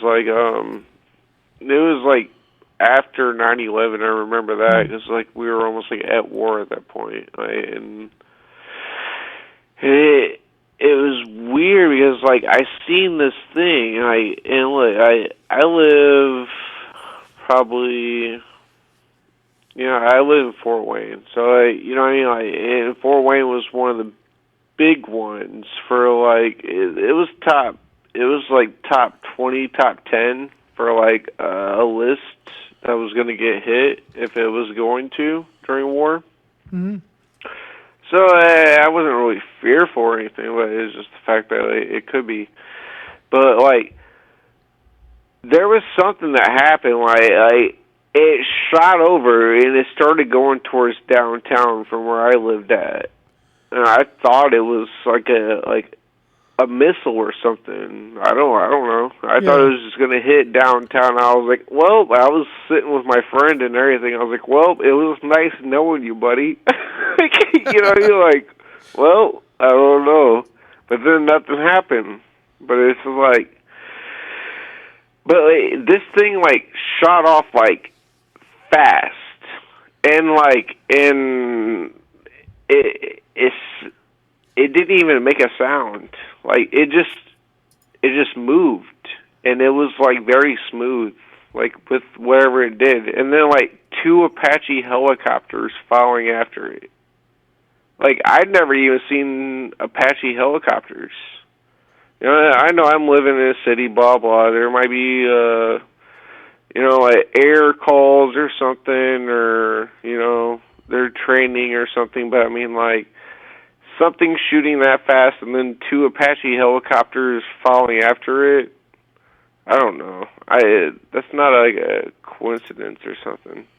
Yeah, it's funny because like a lot of people see things like that. They soon see like either helicopters or some kind of a jet, military jets or helicopters flying after it. Yeah. It was just odd seeing that, like in the city. You know what I mean? Like I don't know, like never seen that. Yeah. Oh well, that's amazing. Yeah, thanks for calling. Yeah, and telling thank you, us. brother. That's really Hey, thank you guys for having me. You're welcome, man. And Shabbat Shalom. Take care. Shalom. You too. Shalom.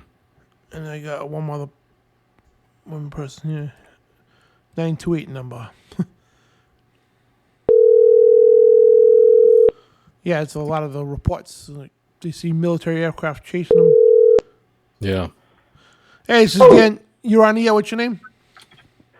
Can you hear me? Yep, loud and clear. Excellent. All right, so this story is the pinnacle of the stories that I will have to share, and the meat and potatoes is definitely best shared during one of your witchcraft or satanic ritual conversations. However, it's very relative. December 31st, 1999 was a reunion concert for Black Sabbath in Phoenix, Arizona, at the time called Bank One Ballpark. Now, just to shorten up the story, I'm just going to say what we saw there at that concert behind stage, because a buddy of mine and me snuck through the crowd, got behind stage, was we saw a legitimate 12, 14-footer. Spacecraft or a person? Beast. Best described beast. Yeah. We would call him a Nephilim or a hybrid, etc.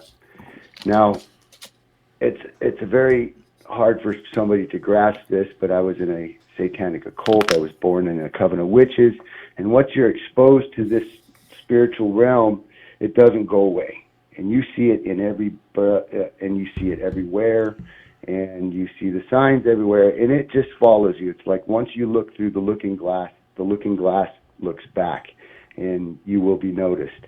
And in this case, we were at the concert, and all of the top line heavy metal satanic groups, so to speak, were the headliners for this show. And this episode was so life altering that was the definitive moment that I had in my life that explained to me about what my future testimony was going to be about, why I had gone through the things in the SRA, why I was the person that I was, and definitively was the moment that I gave my life completely over to the Lord. And by saying that, what I meant and what I mean is at that time I stopped serving all other gods and deities. It was only the Lord and only Jesus Christ. And my friend that I was with at the time, it disturbed him greatly, to the point to where he run off to mission, went to Mexico, ended up in Florida, and he literally now 30 years later, whatever it is, 20-something years later, he still lives at the church that he ended up at. And his testimony and my testimony are very, very similar. And I just wanted to call him to share, because you had a caller, I don't know, 2, 3, 4 calls back talking about entities and wondering if they were still here and if they've always been here. And the Bible's clear before and after the flood. Yep. And we are after the flood. And as you know and I know, we are in the now days of Noah and the days of Lot. And I believe that people are just, they're gonna find them. They're gonna pop up everywhere. And I just want to pray a covenant prayer over you guys and our listeners, because again, once you peek in through the looking glass sees you. It sees you the first time you look through it, and it sees you from there forward. And That's as a threat to the enemy, I just want to say, in the name of Jesus, our Lord and Savior, the root and offspring of David, to keep his hands on your guys' ministry and our lives as listeners and brothers in the Lord, and to be bound in his word and in the doctrine of Christ, so that we are solid, because even having these conversations could be very detrimental to somebody who's not under covenant prayer and who's not wearing the armor of God. Amen, brother. Thank you. Yeah, bless you. It. Yeah, and Brian, you are on fire, buddy. Oh, what'd you say? I said, Brian is on fire today. Yeah, he is. Oh, yeah, bless you. Yeah, bless you. Well, I really do appreciate your efforts, gentlemen. And tomorrow I'm going down to that area I'd located where the dolmen is, and I'm going to take brand new footage, brand new video. I got new cameras, etc. to go out there. So we're going out to take pictures of the boulders with the big handprints and the Nephilim battleground that I was telling you guys about. Oh, wow. Yeah, we're going out to get a whole bunch of new film and a new bunch of pictures, and we're going to send them in to you. Oh, thank you. You got my email, right? Truth Radio Show, Outlook.com. Yeah, All I sent some pictures over, but I was having such a difficult time collecting them that I just said, we're going to go out tomorrow, and we're going to get a whole new reel of them. It's the easy way, too. You got a Google Drive. Yes. Yeah, upload it to Google Drive and send me the file. This way, it's like, because emails only hold X amount of megabytes, you know what I mean? Yeah, roger that, 5 pictures at a time. I'll send you the whole thing. Yeah, cool. Thank you. I appreciate it.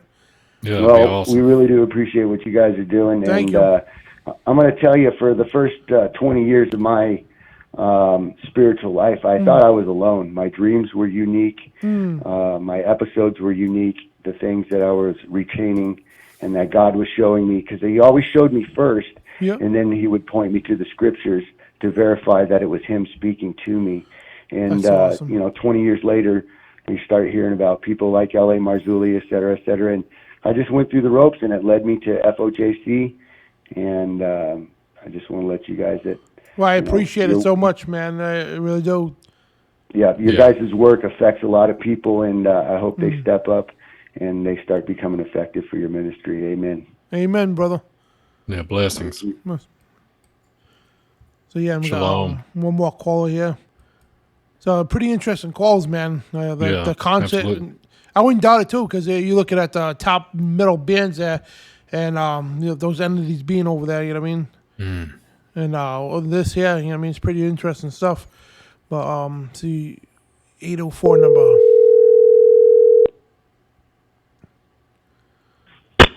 Hello. Hey, what's up? This is Dan Bidondi. You're on the air. What's your name?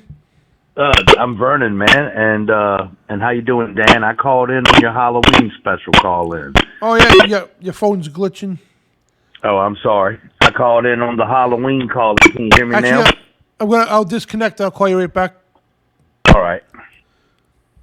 That's weird. It's like might be the program here. Maybe. Hello? Hey, that's better, I think. Yeah, there we go. Oh, yes, sir. Okay, I called in on the Halloween special you had night night you guys were talking about the big Ouija board in the park and stuff like that. Oh, yeah, yep. Okay, well, anyways, first of all, I had a message for you and Brian. I wanted to tell you guys, you're crusaders, and whenever you're downtrodden and you feel like there's stumbling blocks in your path, and if the Lord's put that on your heart to do what you're doing, just remember to endure to the end. Amen. And you'll be blessed. Anyways, I have a testimony, and I've been holding it in for years. My family knows about it, and I've had a few friends I told about it. My family knows about it because my wife went through it with me, and I'd like to tell you guys what happened to me, and it's in context to the show, so I think it would be interesting, and I also think it would be helpful for other viewers because I'm almost positive other people have went through it. So I'd like to start with me. Okay, am I still here? Yep. All right. Me and my wife, when we first got together, this was back in 1992, we moved into her brother's trailer. And he told us that he had been, the baby had been waking up at night, and him and his old lady had a kid and had been waking up at night crying. Anyways, me and my wife moved in. Anyways, him and his wife broke up. So we moved in, and it was us 3 adults. And every now and then he would bring a girl home with him, Well, strange things started to happen in the trailer, such as sounds and stuff and water cutting on. All 3 of us would be in the bed and, getting ready to go to work the next day, and stuff like all the faucets in the house would cut on. It would sound like a car crash through the house. We would hear footsteps and breathing. And we tried to ignore it at first and laugh it off because we were young, we were teenagers, we were like 19, 20 years old, and we really did. We tried to laugh it off. We told our parents about it, and and they kind of, my mother kind of hinted to me, that it could be, she kind of played it off. She said it might be the devil, because I was playing in some stuff I shouldn't have played in back then. But either way, the point is that we started to see shadow people in our home. And they would actually manifest in the bedroom. And we had a crib because my wife was pregnant, and we weren't married at the time, but she was pregnant. And this shadow figure, which looked like humanoid shape, you couldn't see any detail. It was just a shadow figure that would poke its head around the corner of the half bathroom, come out and turn into like a blob over top of the crib and float. And me and her would pray, and it would go away, but it would come back the next night. And my testimony is, at the time I was confused, and I was angry at God because my father had, abandoned me when I was 1 year old. I grew up with an alcoholic stepfather, blah, blah, blah. I know y'all have heard that story 1,000 times. But I was angry at God. Anyways, one night, my wife started crying. She started having a miscarriage. She didn't miscarriage all the way. She started bleeding profusely. We had to rush her to the hospital.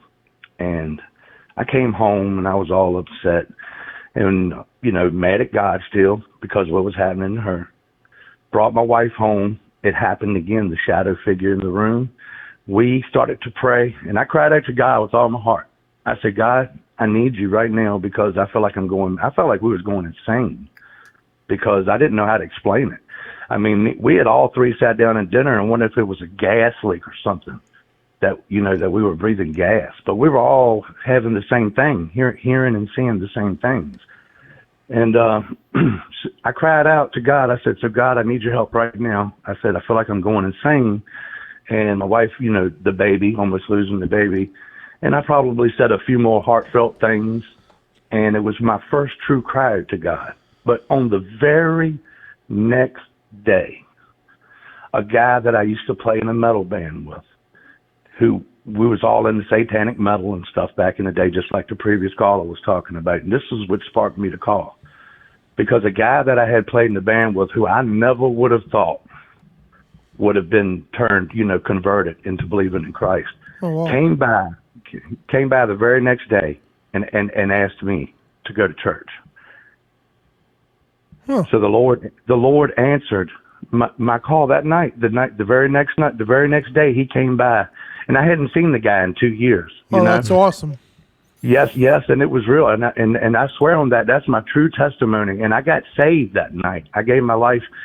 I had been saved when I was a kid, but, redemption is an ongoing process I've learned through reading the scriptures, And that's what I like about you guys.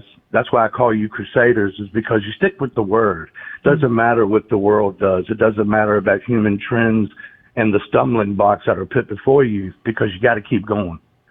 And the only way you can endure to the end is to stick to the truth. Mm-hmm. But that is my true testimony. And I've seen things in the sky just like everybody else, these alien UFOs and stuff like that. I haven't seen any little green men or anything, but I did see shadow people. And I know that was probably from me dabbling in the occult and Yeah. opening up them doorways. Well, let me ask you a question. Like after you really you gave yourself to Christ, right? Did the shadow thing go away completely? Well, if you want me to be open and honest with you, there's shame in all what I'm telling you, because when I was 20 years old, I cried out with all my heart, but I backslid. I immediately started to party with my friends. Yeah. All that stuff, the shadow people went away. Yeah. But I'm gonna tell you what happened. When I moved, we moved into a townhouse, and this was an old townhouse that was built in like the early 1900s. It had a 2-story townhouse, and we lived on one side. We would hear doors open and footsteps upstairs, but we didn't see no shadow people. And I started to back out of what I was doing little by little again, and it went away. Oh, nice. Yeah, because I encountered that shadow person myself, and when I was a kid, I think I was 7 years old. And I still remember that like it was today, and and over the course of of the next 30 years after that, you know what I mean? And so yeah, and I was part of the sleep paralysis too thing, and but yeah, I had that one time, Dan, and I had another friend who saw that shadow person too, bent down behind a chair with his parents in the room, and they didn't even see it. Wow. And I had the sleep paralysis, and you know how people say they feel fear and stuff when they have that? Yeah. Yeah, I had heard about all that, and I had read both sides. I had read the spiritual side, and I knew about the medical side. The medical side is still not determined. That's still a mystery. They don't know why it happens. Yeah. They really don't even know why we sleep. But anyways, the point I'm trying to say is I had that sleep paralysis one time, and I heard fighting. That's what I heard. I heard voices like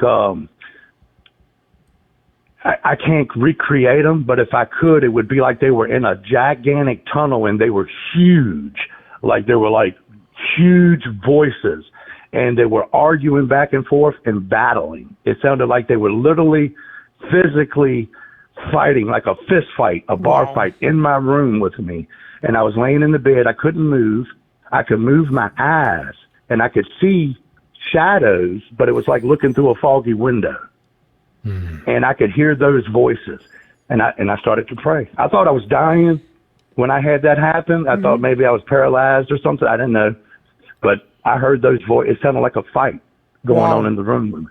And when I started to pray and I started to move my feet and hands, everything stopped. Wow. And I believe when we have that, we're right there at that veil. There's something about the veil being thinned in these end days, and that's in the scripture too. That's in the scripture too, and and I really do believe that. And I believe a lot. Point to the context is the UFOs, all this stuff. Brian knows all about the Nephilim. He knows all about how the Raphaim, all the bloodline. He knows about the life in the blood. Y'all know about all this, so you know what the Nephilim were doing. It was a seed war. And they wanted humans. They wanted to create their own offspring. Yeah. I believe these little gray people say they see when they're abducted and stuff, they could be some type of cloned body that these things inhabit, because they're spiritual, right? They're here. They're spiritual. They're here to the day of judgment. But they need to be in something to physically do something else. Yeah. So when they want to get seed from us, because there's a war between our seed and the seed of the serpent, and when they want seed to create their offspring, like they did before the flood, when they corrupted the earth, the birds of the air, the fish of the sea, and the animals and the people, they corrupted all of that.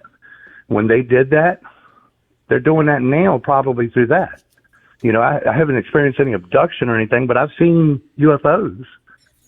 You know, I've seen things in the sky that aren't explainable. I don't go around telling people, because sometimes when you see them, you're with just one other person, and you go, look at that, and they don't see it. Yeah. And so you question your own mind. Well, did I just see what I thought I saw? You know, and sometimes you see stuff, and it's like 10 people there, and 5 people see it, and the rest don't. So it's, you know, I think it could be demonic. It could be it could be a spiritual veil. Yep.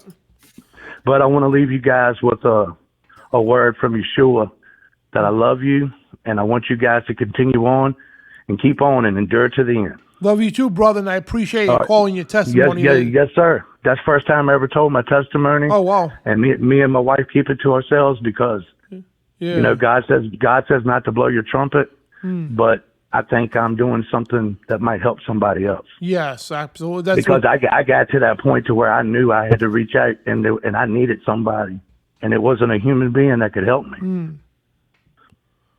Well, thank you, man. Yes, sir. Great Yes, sir. testimony, and God bless you and your wife. Yeah, thank you guys for all that you do. Thank you. Yep, and I hope all your callers and all your fans and listeners are all blessed, and y'all have a great day. Appreciate it. You be blessed also. Shalom. Yes, sir. Later. So Good awesome call. phone calls tonight. Pretty good.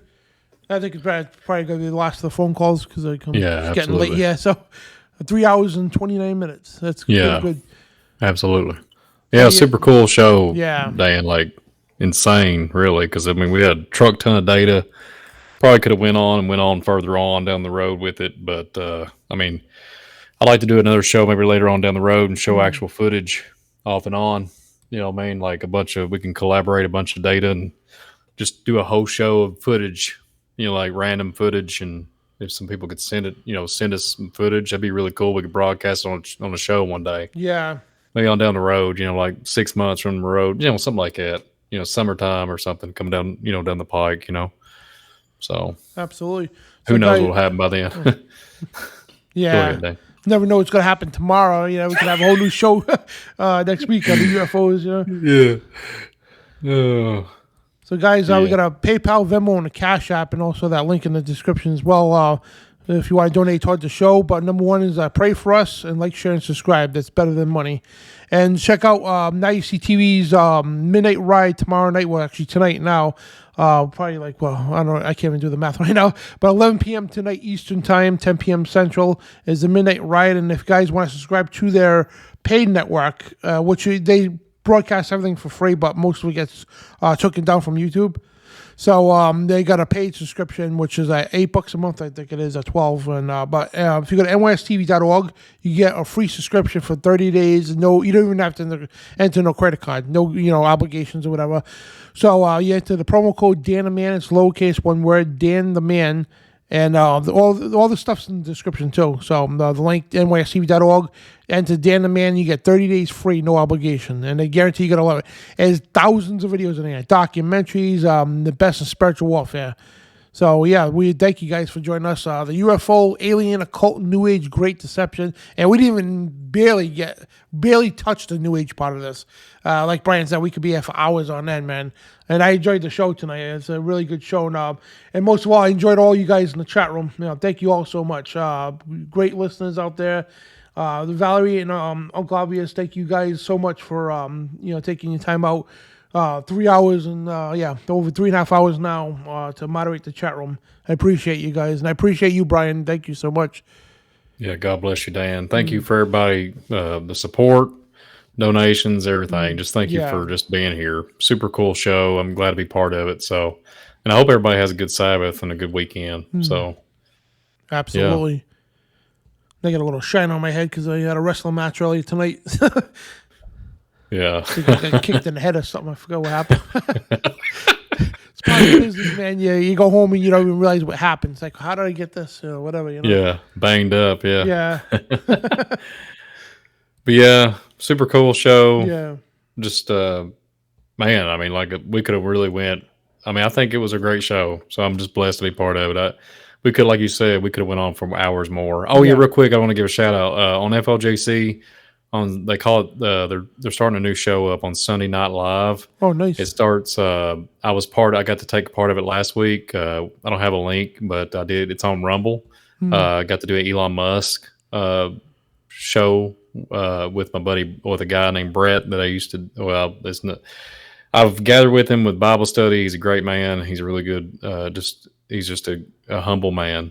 Bible reading, believing believer. So we both did an Elon Musk show. So go check it out. It's on Rumble on the FOJC. They're going to start doing a Sunday Night Live show. So keep an eye out for that. They're going to be doing them on this. And I think they're going to be doing it at 9 p.m. Eastern time. So it's every Sunday. I think that's what they're shooting for. So, yeah. Awesome. All right, guys. Well, thank you so much. And on behalf of both of us, we love you all. God bless and Shabbat Shalom. So Shalom. Shalom. Subscribe to the channels if you haven't. We would appreciate it. Brian's channel is, if you go in the description of the video, scroll down to the bottom, you'll see it says Visual Disturbance. Just click on that quick and hit subscribe, and get all this awesome content. So I'm talked out today, man. It's been a long day. Been up early, man. And so I'm like a little tongue tied too. So love you all. God bless. Shalom, and remember, you are the resistance.